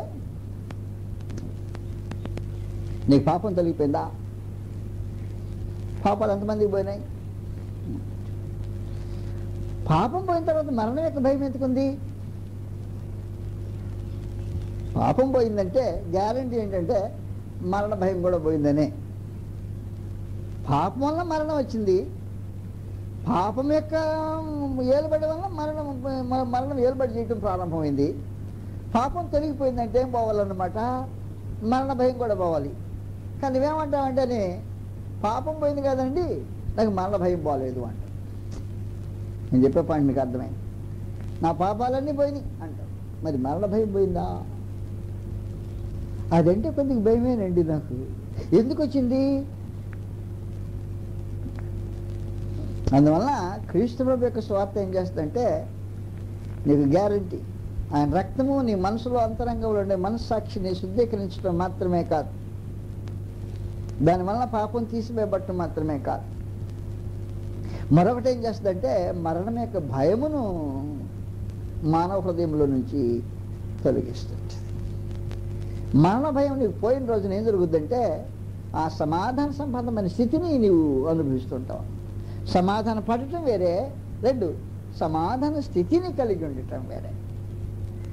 కాబట్టి సమాధాన పడినప్పుడు పాపం తొలగిపోయింది, సమాధాన పడ్డావు, మరణ భయం తొలగిపోతే ఏం జరిగిందంటేను సమాధాన స్థితిలో నిలిచి ఉండటం జరిగింది. కాబట్టి పౌలు గారి సంగతి మీకు తెలుసు. ఫిలిప్పీ 1వ అధ్యాయములో మాట్లాడుతుంటాడు, 21 వచ్చింది, నా మట్టుకైతే బ్రతుకుటి క్రీస్తే, సావైతే అట్లా లాభం అవుతుంది. అది లాభమా? ఏమి లాభం? ఎందుకు అవుతుంది? చావు లాభం ఎట్ట అవుతుందయా? చావు లాభం ఎందుకు అవుతుందంటే నేను వెడలిపోయి ప్రభుతో కూడా ఉంటాను, అది నాకు మరీ మంచిది. ఒకవేళ ఉండమంటే ఏం ఉంటానులే. కాబట్టి కారణం ఏమంటే బ్రతికిన హిందూ విశ్వాసం నుంచి వాడు ఎన్నడీ చనిపోయాడు. వాస్తవమైన సంగతి. మన భయము తొలగించే ఒక విశేషమైన కార్యము క్రీస్తు ప్రభు యొక్క పునరుద్ధానంలో మనుషులకు కలుగుతుంటుంది అన్నమాట. కాబట్టి నీకు పాపం పోయింది అని తెలుసుకోవటానికి 2 పరీక్షలు ఇప్పుడు మీకు 2 నిదర్శనాలు ఉన్నాయి. ఒకటి, పాపం పోయిందని తెలుసుకోవటానికి మనసాక్షి యొక్క దోషారోపణ పోయింది, పాపం నిజంగా పోయిందని తెలుసుకోవటానికి మరణం యొక్క భయము తొలగిపోయిందా? తొలగిపోతే నాకు అభ్యంతరం లేదు, నాకు గొడవ లేదు. అప్పుడు మీకు నిశ్చయత, పాప క్షమాపణ యొక్క నిశ్చయత తెలిసేదానికి అవకాశం ఉంటుంది. నా పాపాలు నిజంగానే క్షమించబడ్డాయి. పాపాలు క్షమించబడ్డాయి అంటే ఒకటి, మనసాక్షి దోషారోపణ పోయింది, 2 మరణ భయము తొలగిపోయింది. మరణ భయం తెలియకపోకుండా, మనసాక్షి యొక్క దోషారోపణ పోకుండా పాపాలు పోయినాయి అనేది అర్ధరహితమైన సంగతి. ఎందుకు? మీరు జాగ్రత్త గుర్తుపెట్టుకుంటుందా చెప్పానే, ప్రవేశించినప్పుడు అది వాడి వెంట పాపము, పాపం వెంట మరణము. ఇప్పుడు ఎలా ప్రవేశించిన పాపం మరణం ప్రవేశం ఎట్టు జరిగిందనుకో, చాకుశలు ఎక్కడ పాపం మరణం యొక్క ప్రవేశం ఎట్టు జరిగిందనుకో, జాగ్రత్త గుర్తుపెట్టుకోవాలి. ఇప్పుడు మీరు తెలిసేది కూడా లేదు.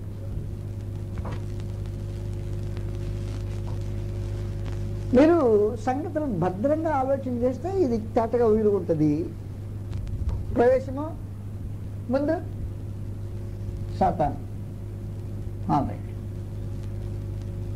సాతాను వెనక పాపం, పాపం వెనక ప్రవేశించింది. ఇప్పుడు పోయినప్పుడు ఎట్ట పోవాలా? అట్టే పోవాలే.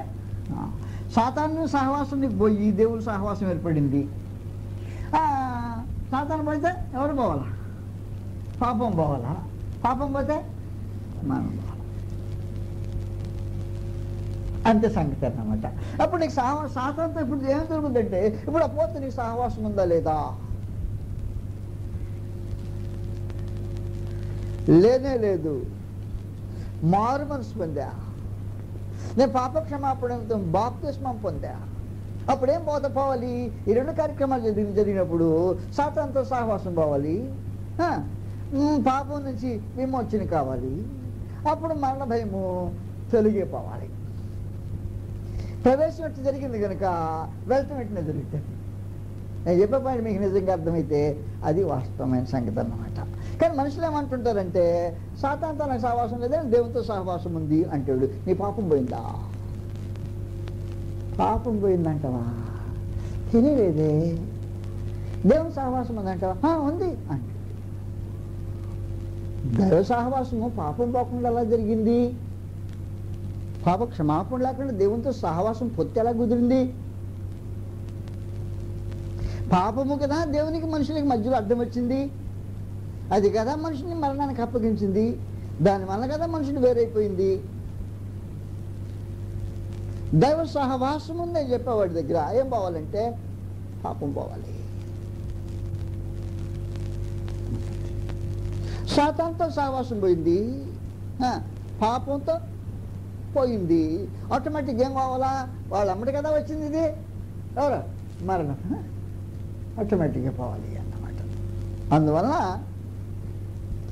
మనుషులు తెలుసుకోవటానికి అనుకూలంగా ఇది కల కాదు. నేను ఉదయం చెప్పినట్టు ఇది ఊహించాల్సిన పని లేదు. అలాంటిదే మహాదేవుడు లోపల గేజ్ పెట్టి అర్థమయ్యేటట్టుగా ఆ పరిస్థితులు ఏర్పాటు చేసి పెట్టాడు. ఒక మనుషుని ద్వారా ముందు ఏదైనా తోడలో సాతాను, ఆ తర్వాత వాని ద్వారా పాపం, అక్కడి నుంచి మరణం ఎలా ప్రవేశించాయో ఇప్పుడు మళ్ళీ బయటికి వెళ్ళేటప్పుడు సహవాసం రై నీకు నాకు పొత్తులే. పొత్తు పెట్టుకున్నప్పుడు హవ్వ ఆదాములు అప్పుడు ఏం జరిగిందంటే ఇది జరిగింది. దానివల్ల వచ్చింది ఏంటంటే అది వచ్చింది. ఇప్పుడు పొత్తు తీసేసామని ఇప్పుడు మారు మనసు పొందాలని చెప్పాం. మారు మనసు అంటే అదే కదా పొందాలని చెప్పాం. కాబట్టి అపోతో సహవాసం పెంచుకున్నా దేవునితో సహవాసం కలిపామంటే ఇది పోయింది, పాపం పోయిందన్నమాట. పాపం పోయిన వెంటనే మరణం యొక్క భయము హృదయంలో నుండి మనసాక్షిలో నుండి పాపం, హృదయంలో నుండి మరణం యొక్క భయం తొలగిపోతే క్రీస్తు ప్రభు ఏం చేసిండంటేను సువార్త, ఆయన ఎందుకు సువార్త,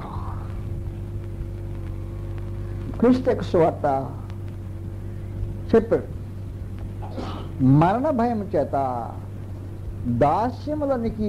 దాస్యంలో ఉన్న వారిని విడిపించుటకును ఆయన కూడా రక్త మాంసంలో పాలువాడు ఆయన. కనుక మరణ భయము తొలగిపోవటము విమోచనకు, పాప క్షమాపణకు మన రుజువుగా మన హృదయాల్లో నిలబడటానికి మహాదేవుడు ఏర్పాటు చేశాడు అన్నమాట. అందువల్ల క్రైస్తవులకు మరణము అనేది ఏమనే సంగతి చెప్పాడు తెలిసిన, అక్కడి నుండే మరణించిన వారు అనలా. ఏమంటాడంటే నిద్రించిన వారు అంట. మరణించిన వాడు లోకంలో వాడు, ఒక శరీరంలో పోతే నిద్రించిన వారు అంట. నిద్రించారా మరణించారా తేడా ఉంది అన్నమాట. అప్పుడు చూడండి, ఇంకా మనం చూస్తాం ఆ మాటలు తేడా ఎలాగ ఉపయోగిస్తాడో. 1 కొరింథీ 15వ అధ్యాయంలో, 1 కొరింథీ 15వ అధ్యాయం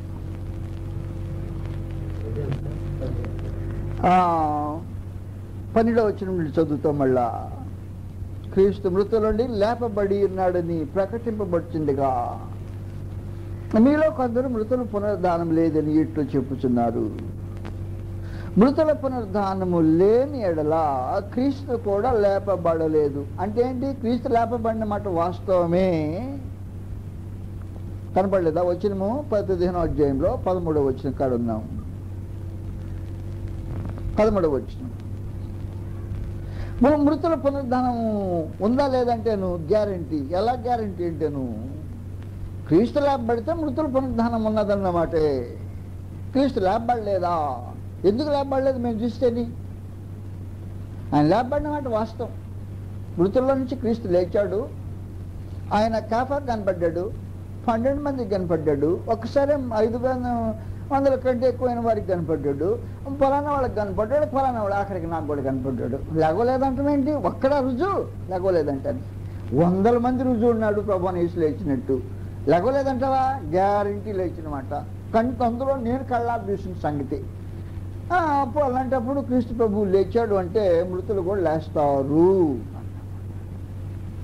మృతులు లేస్తారంటే ఇక మీద జరిగిన సంగతి మిగిలిన వారే, క్రీస్తులో ఉన్నవారు ఇక మృతులు కాదన్నమాట, నిద్రించిన వారనే భాష మార్చేస్తుంటాడు. చదువుతాం ఇక మీదటి నుంచి ఇక్కడ, మృతులు లేపబడని ఎడల క్రీస్తు కూడా లేపబడలేదు, క్రీస్తు లేపబడని ఎడల 17వ వచనంలో మీ విశ్వాసులు వ్యర్థమే, మీరు ఇంకా మీ పాపములోనే ఉన్నారు. కాబట్టి క్రీస్తు ప్రభు యొక్క పునరుద్ధానానికి మనుషుల పాప విమోచనకు ప్రత్యేకమైన సంబంధం ఉంది. అంతేకాదు క్రీస్తునందు, ముందు ఆ మాటలు గుర్తుపెట్టుకో, చనిపోయిన వారు కాదు, ఏమంది, క్రీస్తునందు నిద్రించిన వారును నశించరి. కాబట్టి అక్కడి నుంచి మళ్ళీ ఏం పెట్టింది అనమాట, క్రీస్తునందు నిద్రించిన వారు అనే మాట ఉంది, కానీ చచ్చిపోయిన వాళ్ళు అన్నమాట మనకనిపెట్టి. కాబట్టి క్రీస్తు ప్రభువులోకి వచ్చిన తర్వాత మరణం ఏమైందంటే విజయమందు, మరణం విజయుడున్నాడే క్రీస్తు ప్రభు, ఇక నీకు చావు లేదు, బ్రతికి నా యందు విశ్వాసం ఉంచేవాడు ఎన్నటికి చనిపోడు. మరి ఇదేంటా ఆయన శవాన్ని తీసుకెళ్ళి పాతిపెట్టి వచ్చాం కాదంటేను, నిద్రపోతున్నాడు అంతేను. శవమే పాతిపెట్టి వచ్చావు, మనిషి నిద్రపోతున్నాడు. తిమోతి పత్రికలో 2వ పత్రిక 1వ అధ్యాయము, ప్రభువైన యేసు ఆయన పునరుద్ధానం వలన మనుషులకు తీసుకొచ్చిన విశేషమైన సంగతి కనిపిస్తూ ఉంటుంది. ఆయన మరణాన్ని నిరర్ధకం చేసిన ప్రభువు అన్నమాట.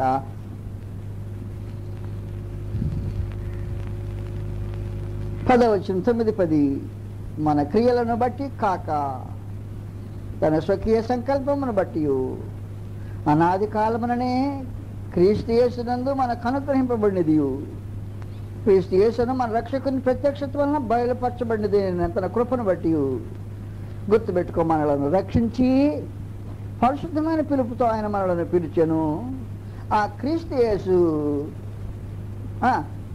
మరణమును ఏం చేశాడు, నిరర్ధకము చేసి.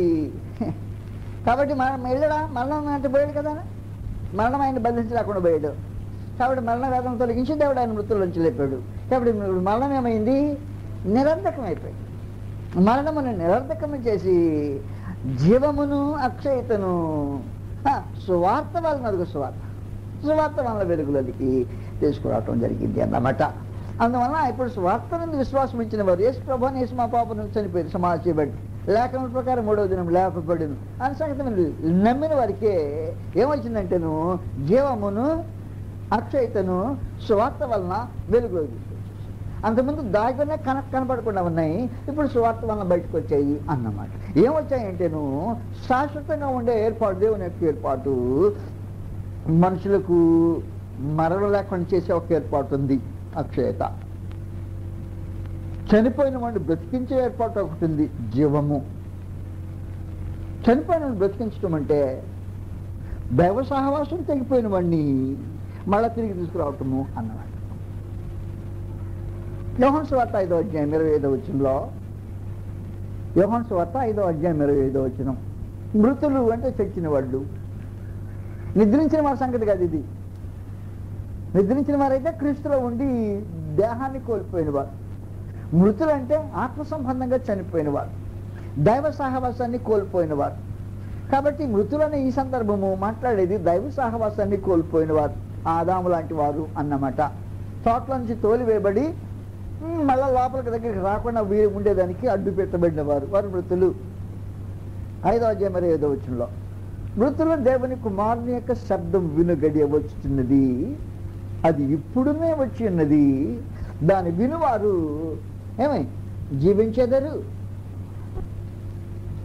కాబట్టి మృతులు ఏమవుతారన్నమాట, జీవిస్తారు అన్నమాట.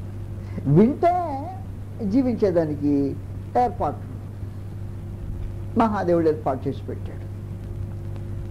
కనుక సువార్త వల్ల బయటకు వచ్చింది ఏమంటే, చనిపోయిన వాడు నా మీద విశ్వాసం ఉంచితే తిరిగి బ్రతుకును. కాబట్టి చనిపోయినాడు ఎవడు ఇక్కడ చనిపోయినవాడు, అపరాధం చేత పాపం చేత చనిపోయిన వాడు. కృష్ణ ఎందు విశ్వాసం ఉంచాడా, మారు మనసు పొందితే మళ్ళీ తిరిగి బ్రతికాడు అంటే ఏమన్నమాట. ఆయన శిలువ వలన జీవమును తీసుకొచ్చాడు. జీవం తీసుకొస్తే ఏమైందంటే చచ్చిపోయినప్పుడు బ్రతికే ముందు శిలువలో తయారైంది అని చెప్పాను. అక్కడ శిలువలో ఒక విశేషమైన సంగతి, ఆయన చనిపోయి బ్రతికొచ్చిన తర్వాత చనిపోయిన బ్రతికించేదానికి ముందు తయారైంది. ఆయన దైవ సహవాసం నుండి పాపం నిమిత్తమై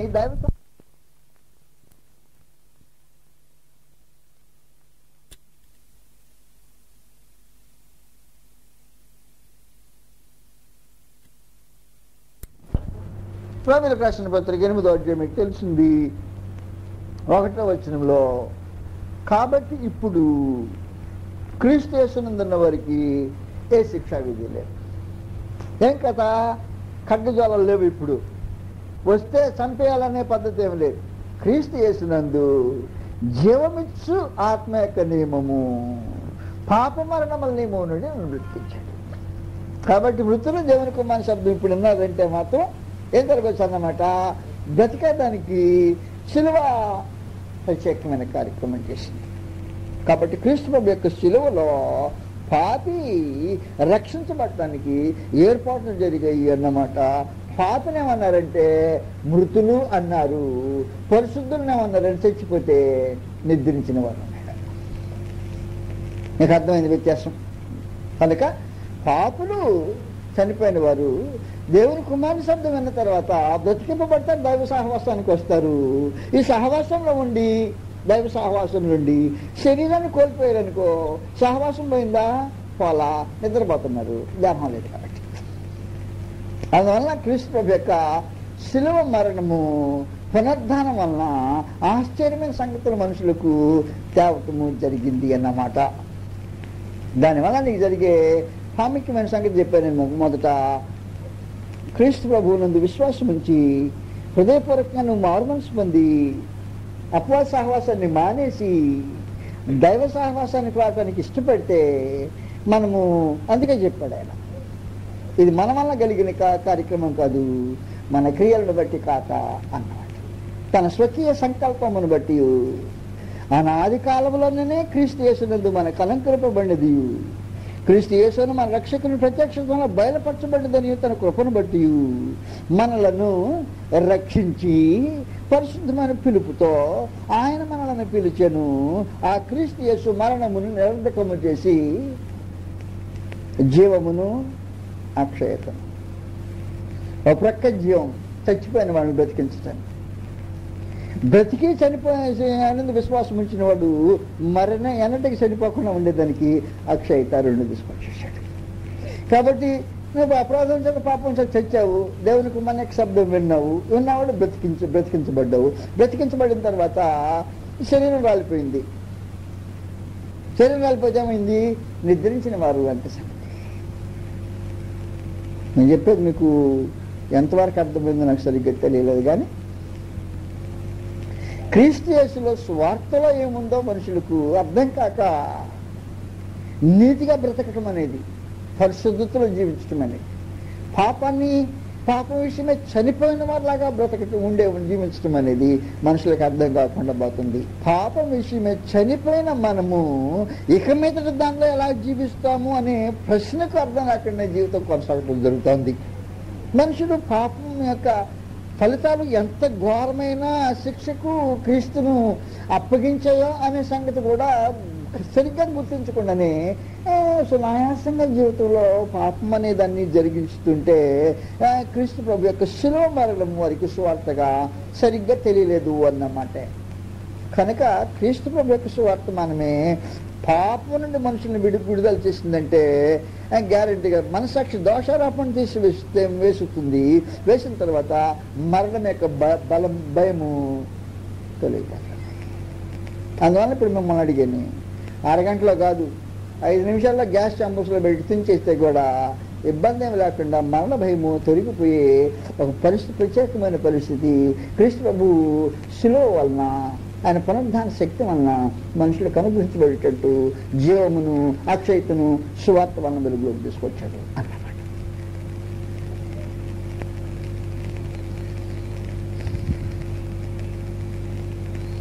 ఒంటరిగా కూర్చున్నప్పుడు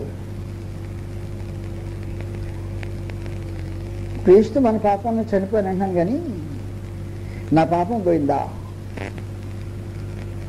అని అడుక్కోవటం చాలా ప్రాముఖ్యంగా ఉంది. పాపం పోయినాక మళ్ళీ ఎందుకు చేస్తాను నేను అని అడగటం 10 సార్లు అవసరం. ఏ పాపం కొరకు క్రీస్తు సిలువేయబడ్డాడన్న సంగతి చెప్పానో నమ్మానో మళ్ళీ ఆ పాపం చేయటం ఏంటి అనేది మనసులో మామూలుగా తట్టాల్సి వస్తుంది. ఒకవేళ నిజంగా నా పాపం పోతే మరణం అంటే భయం వేస్తుందంటే నాకు అని 10 సార్లు అడుక్కోవాల్సిన సమయం. దాన్ని బట్టి ఆత్మ సంబంధంగా దేవునితో క్రీస్తు ప్రభు యొక్క సువార్తతో నీకు ఎంతవరకు సంబంధ బాంధవ్యాలు సరిగ్గా ఉన్నాయో అర్థమవుతాయి అన్నమాట. మానవ లోకంలో వీటిని గురించి ఆలోచించేసేవాడు ఎవరు. ఈ అదృశ్యమైన సంగతులు నిదానించి చూస్తే కనబడే సంగతులు. దృశ్యమైన మామూలుగా మనుషులు అనుకునే పండగ చేస్తే పబ్బాలు పండగ పబ్బాలు వచ్చాయని జబర్దస్తిగా ఉంటాయి. శరీరం పులకరింపులతో ఇంట్లో గందరగోళంతో రోడ్డు మీద జాతరతో ఉల్లాసంతో ఈ శరీరం ఉప్పొంగుంటుంది. భయంకరం లోపలెట్టుందో మాత్రం ఈ రోజున ఏమైందంటే కేవలం ఆచార కర్మకాండ అయింది. క్రీస్తు ప్రభునందుల విశ్వాసమే కేవలం ఆయా సీజన్లో ఆయా పనులు చేసే దాంట్లో మనుషులు నిమగ్నులైపోయి సంతృష్టి పట్టడం జరుగుతూ ఉంది. క్రీస్తు ప్రభు భూమి మీదకి రావటంలో ప్రాముఖ్యమైన ఉద్దేశము మరణం యొక్క బలము గలవారిని అనగా అపవాదిని మరణము ద్వారా నశింపచేయుటకును జీవితకాలమంతయు మరణ భయము చేత దాస్యమునకు లోబడిన వారిని విడిపించుటకును ఆయన కొత్త రక్త మాంసంలో పాల్గొని మరణం రుచి చూడటానికి ఉద్దేశం ఏమన్నమాట. ఇదే ఉద్దేశం మరణం రుచి చూద్దామనే దానికి ఇంకా వేరే ఉద్దేశం ఏమి లేదు. అందువల్ల నీకు సువార్త నిజంగా అబ్బింది, నీకు సువార్త నిజంగా పట్టింది, సువార్త నిజంగా నీ జీవితంలో ప్రవేశించింది అంటానికి ఈ ఖచ్చితమైన సంగతులకు కావాల్సిన అవసరం ఉంది అన్నమాట. అలా వచ్చినప్పుడు ఆటోమేటిక్గా పాపాన్ని ఎక్కడ పెట్టాలో సాతాను గారిని ఎక్కడ పెట్టాలో నీకు ఖచ్చితంగా తెలిసిపోతుంది. వారి తంత్రముల విషయం కూడా సరే అవగాహన కలిగి మనుషులు బ్రతకడానికి వీలుంటుంది అన్నమాట. బ్రేక్ తీసుకుంటారా కాసేపు?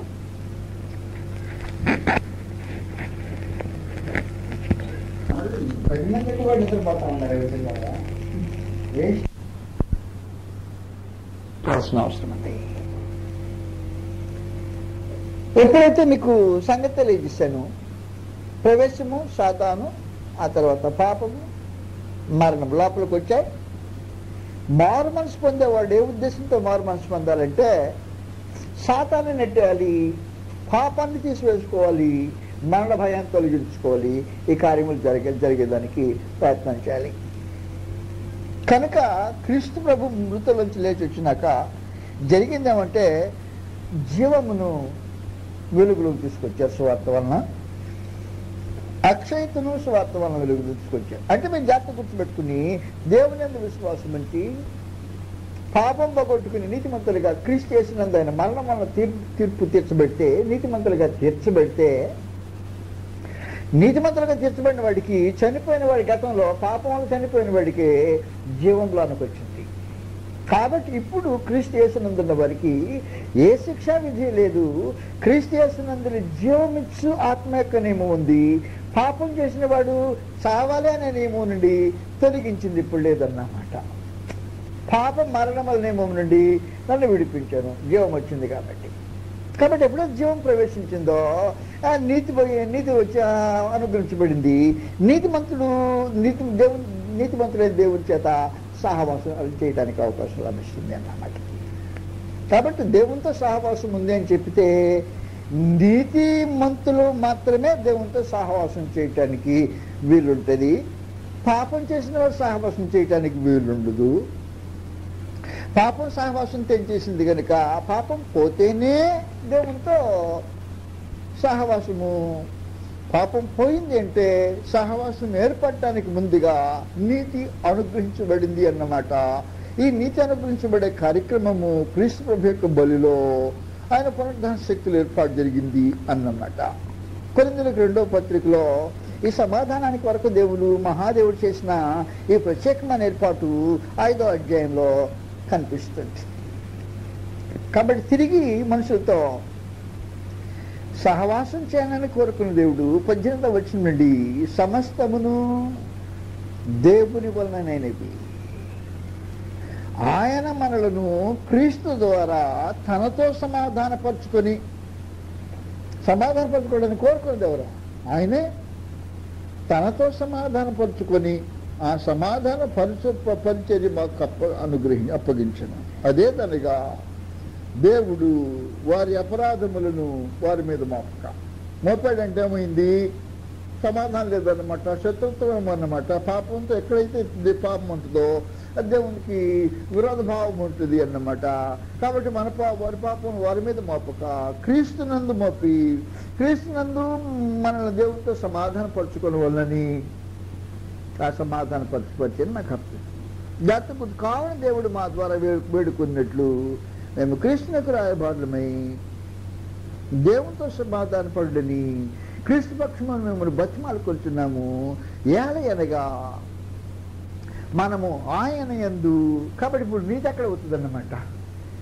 ఆయన యందు క్రీస్తునందు దేవుని నీతి అగునట్లు, ఈ నీతి దేవునికి ఏ నీతి ఉంటుందో క్రీస్తు ప్రభులోకి వచ్చిన వాడికి ఆ నీతి అనుగ్రహించబడుతుంటుంది. దేవుని నీతి నాకు అనుగ్రహించబడింది ఎక్కడంటే క్రీస్తులో. దేవుని నీతిమంతుడు, దేవునికి ఏ నీతి ఉందో ఆ నీతి క్రీస్తు ప్రభునందు నాకు అనుగ్రహించబడింది. కాబట్టి ఇప్పుడు ఏమైందన్నమాట, మా ఇద్దరికి ఒకే రకమైంది అన్నమాట. కనుక దేవునితో ఉండటానికి నాకు భయం ఉండదు, దేవుణ్ణి అంగీకరించడానికి ఆయనకి అభ్యంతరం ఉండదు. ఆయనకి అభ్యంతరం లేని, నాకు భయం లేని పరిస్థితి క్రీస్తు ప్రభులో కలిగింది. అది వాస్తవమే. పాపంతో అభ్యంతరపడ్డాడు, చేర్చుకోనన్నాడు, విరోధం అన్నాడు. కానీ ఆయన నీతితో ఆయనకి విరోధం ఉంటుందా?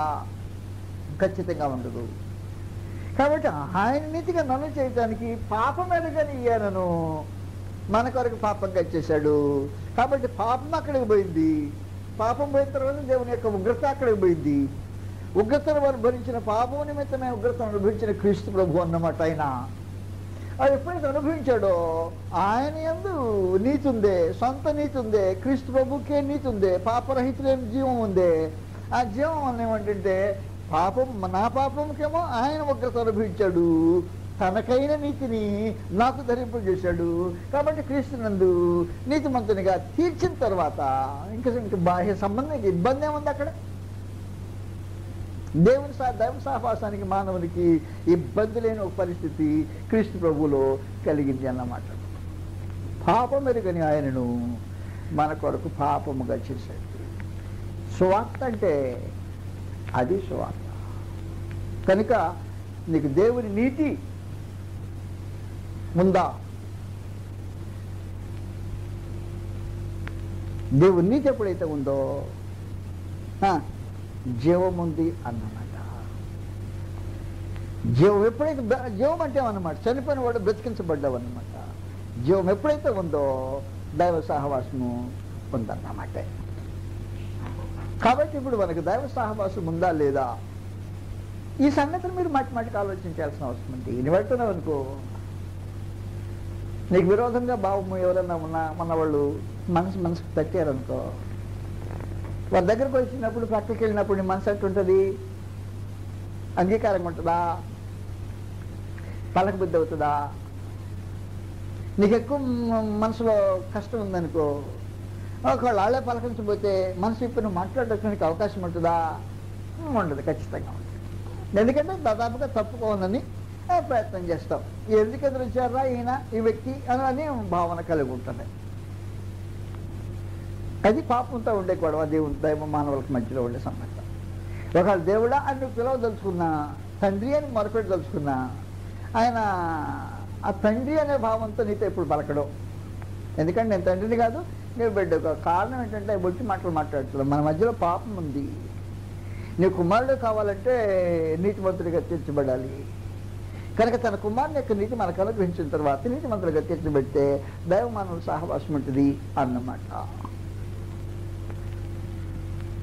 అప్పుడు సహవాసము కలిగిన దైవదేవునితో సహవాసము కలిగిన జీవితపు అనుభవానికి గ్యారంటీకి చెప్పే మళ్ళీ ఇంత ముందుగా జీవం ఉంది కాబట్టి మరల ప్రభుత్వం ఉండదు.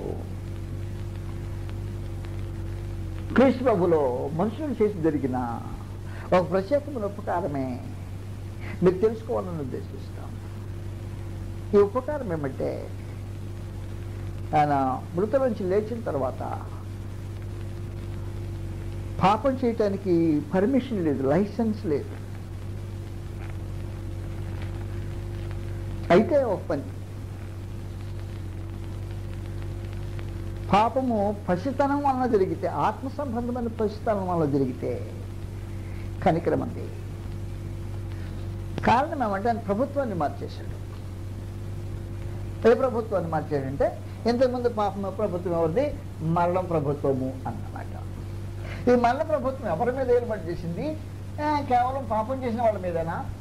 కాదు కాదు. ప్రభుత్వము పాపం చేసిన వాడికి ప్రభుత్వం పాపం పార్టీ వాళ్ళది. కానీ పాపం చేయని వాడు ఎక్కడున్నాడు? పాపం చేయని వాడు ఎక్కడున్నాడు? ఏ పార్టీలో ఉన్నాడు? పాపం చేయని పార్టీలో ఉన్నాడు. కాబట్టి రెండు పార్టీలు ఉన్నాయి ఇక్కడ. ఒకటి పాపం చేసిన వారి పార్టీ, పాపుల పార్టీ. పాపుల పార్టీ అంటాం. పాపుల పార్టీ ఏర్పడేవాడి పాపుల పార్టీ వాళ్ళది మరణం ఉంది. పాపుల పార్టీ వాళ్ళది ప్రభుత్వం, వాళ్ళ అధికారి పేరు మరణం. ఏర్పాటు చేస్తుంది అధికారం పేరు మరణం. కానీ ఇప్పుడు పాపులు కాని వాళ్ళు ఉన్నారు దాంట్లో.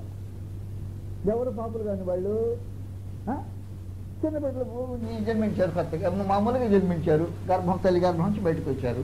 ఏ పాప మేరకు చిన్నపిల్లలు ఉన్నారు. ప్రభాని చిన్నపిల్లల గురించి మాట్లాడిన సంగతి మీకు జ్ఞాపకం ఉంటుంది. చిన్నపిల్లలు ఆటపరచక నా దగ్గర నీడే పర్లోక రాజ్యం లాంటి వారిది అన్నాడు. అప్పుడు ఒక రాజ్యం వెళ్తుంది. ఆ రాజ్యం ఎవరిది? అంధకార సంబంధమైన అధికారం. వీళ్ళు ఏ రాజ్యంలో ఉన్నారు?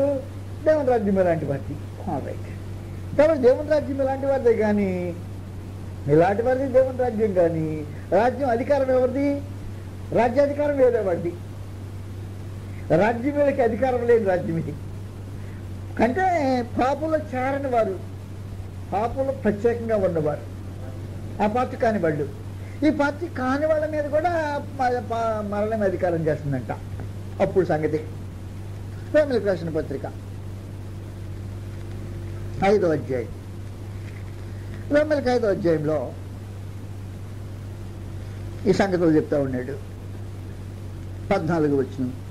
అయినను ఆదాము చేసిన అతిక్రమమును పోలి పాపము చేయని వారి మీద కూడా, ఆదాము పాపం చేశాడు, తన మీద ఒకవేళ మరణం వెళ్తే వేరే సంగతి. ఆదాము లాంటి పాపం చేయని వారి మీద కూడా, ఆదాము మొదలుకొని మోసే వరకు మరణము ఏలేను. అంటే ఎన్ని సంవత్సరాలు? దాదాపుగా 4000 సంవత్సరాలు మరణము ప్రభుత్వం చేస్తూనే ఉంది. ఎవరి మీద కూడా? ఈ ప్రభుత్వము 4000 సంవత్సరాల ప్రభుత్వం. ఆదాము నుండి మోసే వరకు 4000 సంవత్సరాలు. కాబట్టి పార్టీ కాని వాళ్ళు ఉన్నారు. వాళ్ళెవరు? ఫస్ట్ పార్టీ కాని వాళ్ళు. కానీ ప్రభుత్వం ఎవరిది? ఎంతకాలం ప్రభుత్వము? 4000 సంవత్సరాలు. ఎట్టుంటుందో ఇక మీరు జాతకాలు ఆలోచించండి. ఎంత నిరంకుశత్వంతో ఉంటుందో. ఎదురాడని పరిస్థితి. 5 సంవత్సరాలు ప్రభుత్వం పెట్టుకునేటప్పటికి మళ్ళీ కొత్త ఎలక్షన్ వస్తే పార్టీ మారుతుందని ఎందుకైనా మంచిది మనుషులతో అనుకూలంగా ఉంటారు. నేను చెప్పేది నీకు అర్థమైంది. మనుషులు లాభం చేయడానికి, మొత్తానికి ఏం చేయడానికి, మొత్తం అందరూ నా పార్టీ కాకపోయినా కనీసం మెజార్టీ రావడానికి జనాన్ని లాభం చేసే పద్ధతి వస్తుంది. 4000 సంవత్సరాలు ఎదురాటానికి వీళ్ళని శక్తి లేని పరిస్థితుల్లో మరణం ఏలుబడి ఎంత భయంకరంగా ఉందో. అందులో పైగా ఆదాము లాంటి పాపం చేయని వారి మీద కూడా, అంటే ఆదాము చెప్పిన మాట మీరినాడు, చేయకుండా పోయాడు. చెప్పిన మాట మీరిన వాళ్ళు చిన్నపిల్లలు ఎవరు చెప్పిన మాట ఏం చెప్పాలా? వీళ్ళే మీరా. కాబట్టి ఆదాముని పోలే పాపం అతిక్రమం వాళ్ళు చేయాల. కానీ ప్రభుత్వం వద్దనమాట మెజారిటీ, మాది మెజారిటీ. పాపం చేసిన వాళ్ళు మెజారిటీ. నేను చెప్పే పాయింట్ మీకు అర్థమైంది. కాబట్టి మెజారిటీ ప్రభుత్వమే. ఎంతకాలం? 4 సంవత్సరాల మెజారిటీ ప్రభుత్వం. తిరుగులేదు, ఇక దానికి హద్దు లేదు, ఎదురొచ్చేవాళ్ళు లేడు. క్రీస్తు ప్రభు యొక్క సువర్తమానం ఏం చేసిందంటే ఈ పార్టీని బాగా కోల్దొస్తుంది. కొత్త ప్రభుత్వాన్ని, దేవుని రాజ్యాన్ని ఏర్పాటు చేస్తుంది. విశేషమైన సంగతి. అంతకుముందు ఇలాంటి వారు దేవుని రాజ్యం అన్నాడు, కానీ ఆయన వచ్చాడు ఇప్పుడు రాజ్యం ఏర్పాటు చేశాడు. అప్పుడు రాజ్యం ఏర్పాటు చేసి నా రాజ్యంలో నా చట్టం వేరే. ఏం చట్టం అంటే పాపం చేసిన వాడు ఏదైనా తోటలో ఒక్కసారి అతిక్రమించితే గెట్అవుట్ అన్నాడు దేవుడు, కానీ నా ప్రభుత్వంలో గెట్అవుట్ అండో. నా ప్రభుత్వం మాత్రం గెట్అవుట్ అంటాడు. కారణం ఏంటి? నా బలి, నా రక్తము, నా విమోచన, నా పునరుద్ధానము, నా యాజకత్వము ఒక్కసారే. అప్పుడు బాప్తిజం పొందావు. బాప్తిజం నాకు ఇంకేం ఒకసారి కూడా ఏం తప్పు చేయలేదా? తప్పు చేస్తే ఒకళ్ళు ఏమై ఉంటుంది, అప్పుడు మళ్ళీ రూల్ అయితే ఇదే గెట్ అవుట్ అన్న నా తోటలో పెట్టుకొని నేను ఏమే నా కృపణ దగ్గర ఇచ్చా, నా నీళ్ళు ఇచ్చా, నా వృక్ష ఫలములు ఇచ్చా, నా మాట ఇచ్చా, సమస్త నా ఏర్పాటు చేసావు. నా మాట కాదంటావా? ఆడెవడో మాట వింటావా? అడది గెటవు అంటే. కానీ ఇప్పుడు అలాగా ఈ కొత్త ప్రభుత్వంలో కృప ఏలుబడి చేస్తుంటుంది. ఈ కృప యొక్క ఏలుబడిలో పాపం చేసిన వాడు మరణించాలనే రూల్ అక్కడుంటే, పాపం చేయని వాళ్ళు మీద కూడా ప్రభుత్వం చేస్తుంటే, అప్పుడు చట్టం ఏముందంటే, రాబాయ్ పాపం చేసిన రోజున కావాల్సిందే, మా పార్టీలో చేరినట్టే. ఎందుకంటే ఏలుబడి మాది. పాపం చేయించేది మా అధికారి యొక్క శాసనం. అడవుడు సాతానికాడు నిన్ను శోధిస్తాడు, పాపం చేస్తాడు, మా పార్టీలో కల్పించేస్తాడు. నేను ప్రస్తుతం కలవలేదంటారా? దాని అర్థం గ్యారెంటీ ఏం లేదు. నాకు కలవకుండా శాశ్వతంగా ఉంటామని గ్యారెంటీ ఏం లేదు అబ్బాయి అన్నమాట. ఎందుకంటే ప్రభుత్వం మాది కాబట్టి. కానీ ఇక్కడ వేరే. కాబట్టి క్రీస్తు యేసునందున్న వారికి ఏ శిక్ష విధి లేదు అన్న తర్వాత క్రీస్తు యేసునందు ఏమిస్తాడన్నమాట? జీవం ఎక్కిస్తాడు. మరణించిన వాడు బ్రతికించేదానికి పాపం మరణముల నుండి నన్ను విడిపెట్టి. కాబట్టి ఒకే పాపం చేశాను, బాప్తిజం అనేది కొత్తగా జన్మించాను, కానీ ఒకసారి పొరపాటు చేశాను. అక్కడ ఇంతకుముందు అయితే చట్ట ప్రకారం అయితేనో నాకు గెట్ అవుట్, అయిపో బయటికి అన్నమాట. కానీ ఈరోజు కాదు, మార్చుకో అంటే. కనుక ఈ కృపా ప్రభుత్వంలో మనిషికి ఒక్కసారి గెట్అవుట్ కాదన్నమాట. ఎప్పుడు గెట్అవుట్ అంటే ఆయన గెట్అవుట్ కాదు, వాడే గెట్అవుట్ కదా. నాకొద్దు బాగా మీరంతా గిట్టుబాటు కాదని తానుగా వెళ్ళకపోతే తప్ప లోపల ఉన్నంత కాలము కృప వెంటాడుతూ కనికరంగా మహాదేవుడు ఆలోచన చేస్తుంది. దాన్ని బట్టి పాపం చేయడానికి లైసెన్స్ పొందాల మనిషి. మొదటి యోహాను పత్రికలో 2వ అధ్యాయం, నా చిన్నపిల్లలారా, ఇది చిన్నపిల్లలకు కానీ ఆత్మ సంబంధంగా వయసు వచ్చిన వాళ్ళకి కాదు, ఆత్మ సంబంధంగా పసితనం వదలని వారు, వారిని గురించి మాట్లాడుతూ నా చిన్నపిల్లలారా, మొదటి వచనము 2వ అధ్యాయంలో మా యోహాను మొదటి పత్రిక, మీరు పాపము చేయకున్నట్లు ఉండుటకై ఈ సంగతులను మీకు వాయిస్తున్నాను. ఎవడైనా పాపము చేసిన ఎడల చేయకుండా ఉండాలి. వాస్తవానికి ఒకవేళ ఏదైనా జరిగిందనుకో, చేసిన ఎడల యేసు క్రీస్తును ఉత్తరవాది తండ్రి యొద్ద మనకున్నాడు. ఆయన మన పాపములకు శాంతికరమైనాడు. శాంతికరమైనడు ఏంటి? శాంతికరమైనడు ఏంటి? శాంతికరమైనడంటే దేవుని ఉగ్రత నీ మీద పడకుండా ఆపటానికి చాలినవాడే. అంతేగాని నువ్వు మార్చుకోకుండా, నువ్వు మార్చుకునేదాకా ఆయన ఉగ్రత నీ మీద పడకుండా ఆపటానికి చాలిన వాడై ఉన్నాడు అంతే. కానీ నువ్వు మార్చుకోవాల్సిన అవసరం నీకుంది. నేను చెప్పే మైండ్ అర్థమైంది. వెంటనే బయటికి నెట్టాడు, మార్చుకోవటానికి శాంతికరమై ఉన్నాడు. నీకు అర్థమైంది ఆ పాయింట్. కాబట్టి శాంతికరమై ఉన్నాడు, కానీ క్షమించాడు అనలా. క్షమించడం వేరే, శాంతికరమైనది. ఆయన మన పాపములకు శాంతికరమైనది అంటే అన్నమాట. మహాదేవుని ఉగ్రత వెంటనే మీద పడిపోకుండా ఆపటానికి ఆయన వెళ్ళి చాలినదయ్యన్నది. ఈ సమయం మధ్యలో మనం ఏం చేయాలంటే మార్చుకోవటము, దానికి అవకాశం అనుకోవడం. కాబట్టి మనం ఏం చేస్తున్నాం, ఈ ప్రభుత్వంలో ఉన్న విశేషమైన సంగతి ఏమంటే మొట్టమొదటి దాన్ని ఎత్తేసాడు. స్కూల్ బోర్డు ఉన్నదనుకో, స్కూల్ లాగేశాడు, బోర్డు తీసి అవకాశం పడిచాడు, కొత్త బోర్డు ఫిక్స్ చేశాడు. బోర్డు ఫిక్స్ చేశాడు. దేవుని రాజ్యం అన్నాడు. దేవుని రాజ్యంలో పాప మరణం లేమము తొలగించబడి జీవమిచ్చు ఆత్మ యొక్క నియమము ఏర్పాటు చేస్తుంది. ఇంతకుముందు పాపం ఏర్పాటు చేసింది, ఇప్పుడు ఏం ఏర్పాటు చేస్తుంది, జీవం ఏర్పాటు చేస్తుంది. ఈ జీవం ఏర్బడిలో పాపమే కేర్బడిలో ఎవరున్నారు, పాపం చేయని వాళ్ళు కూడా ఉన్నారు. జీవం కేర్బడిలో పాపం చేసిన మీకు అర్థమైంది. ఇప్పుడు పాపం చేసిన వాళ్ళు మార్చుకుంటే, పాపం చేయని వారు పాపం చేస్తే పాత్రలో చేరినట్టు, పాపము చేసిన వారు జీవం మేలుబడిలో మార్చుకుంటే జీవంలో కలుస్తారు. నేను చెప్పేది మీకు అర్థమైంది. కానీ అలాగే మొండికి తిరిగితే హద్దులు లిమిట్స్ దాటిపోయి నాకు అవసరం లేదులంటే ఆ ఏరియా దాటి బయటకు వచ్చాడు కనుక పాపమునకి బలి ఉండదు అన్నమాట. ఈ లిమిట్ దాటితే మాత్రము పాపమునకు బలి ఇకను ఉండదు. ఆ లిమిట్లో మనుషులు ఉండటానికి క్రీస్తు యేసునందు ఈ వర్తమానం అనుగ్రహించబడింది. కాబట్టి క్రీస్తు యేసునందున్న వారికి ఉంటే మాత్రము ఏ శిక్ష విద్య లేదు. దాన్ని బట్టి పాపం చేయడానికి లైసెన్స్ కాదు, కానీ పాపం చేసేదానికి అవకాశం ఉంది.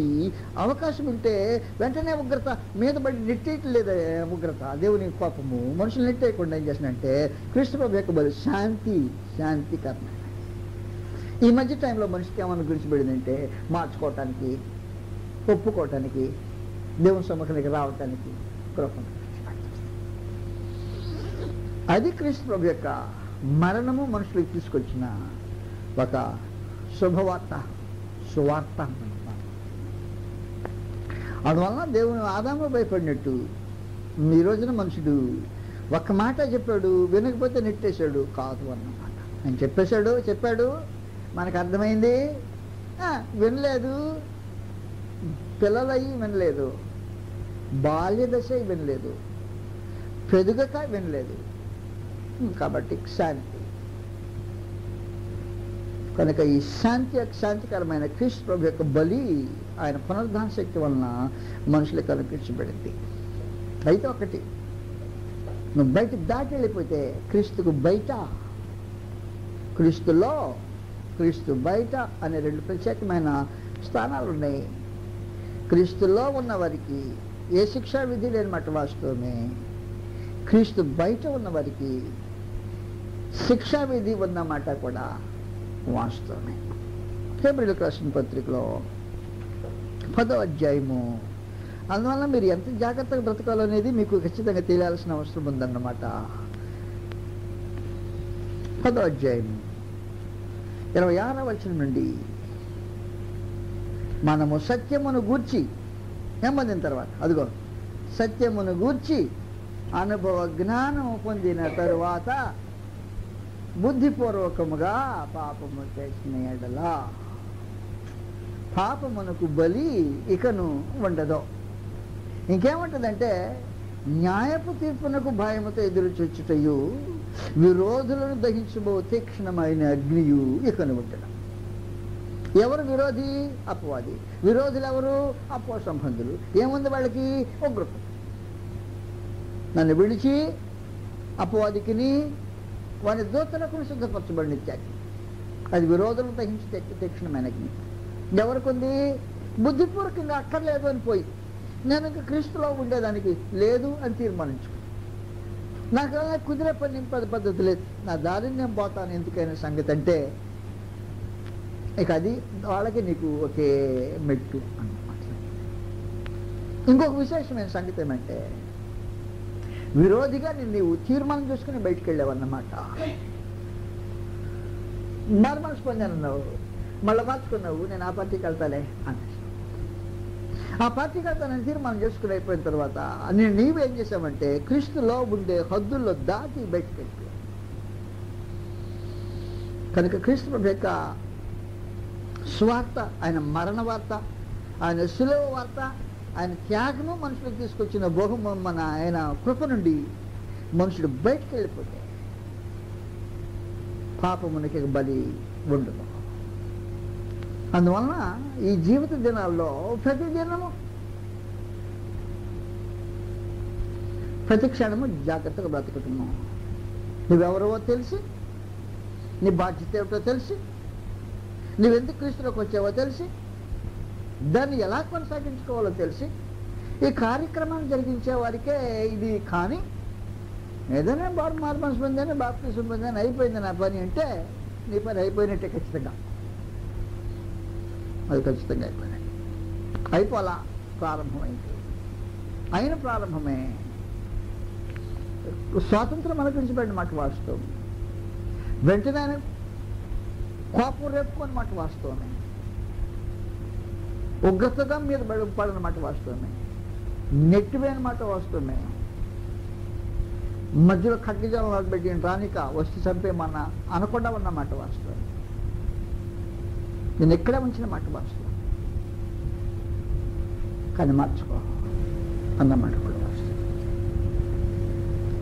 అది పరిస్థితి వాస్తవమే. మీరు నిర్ధారించి సంగతులు చూడాల్సిన అవసరం.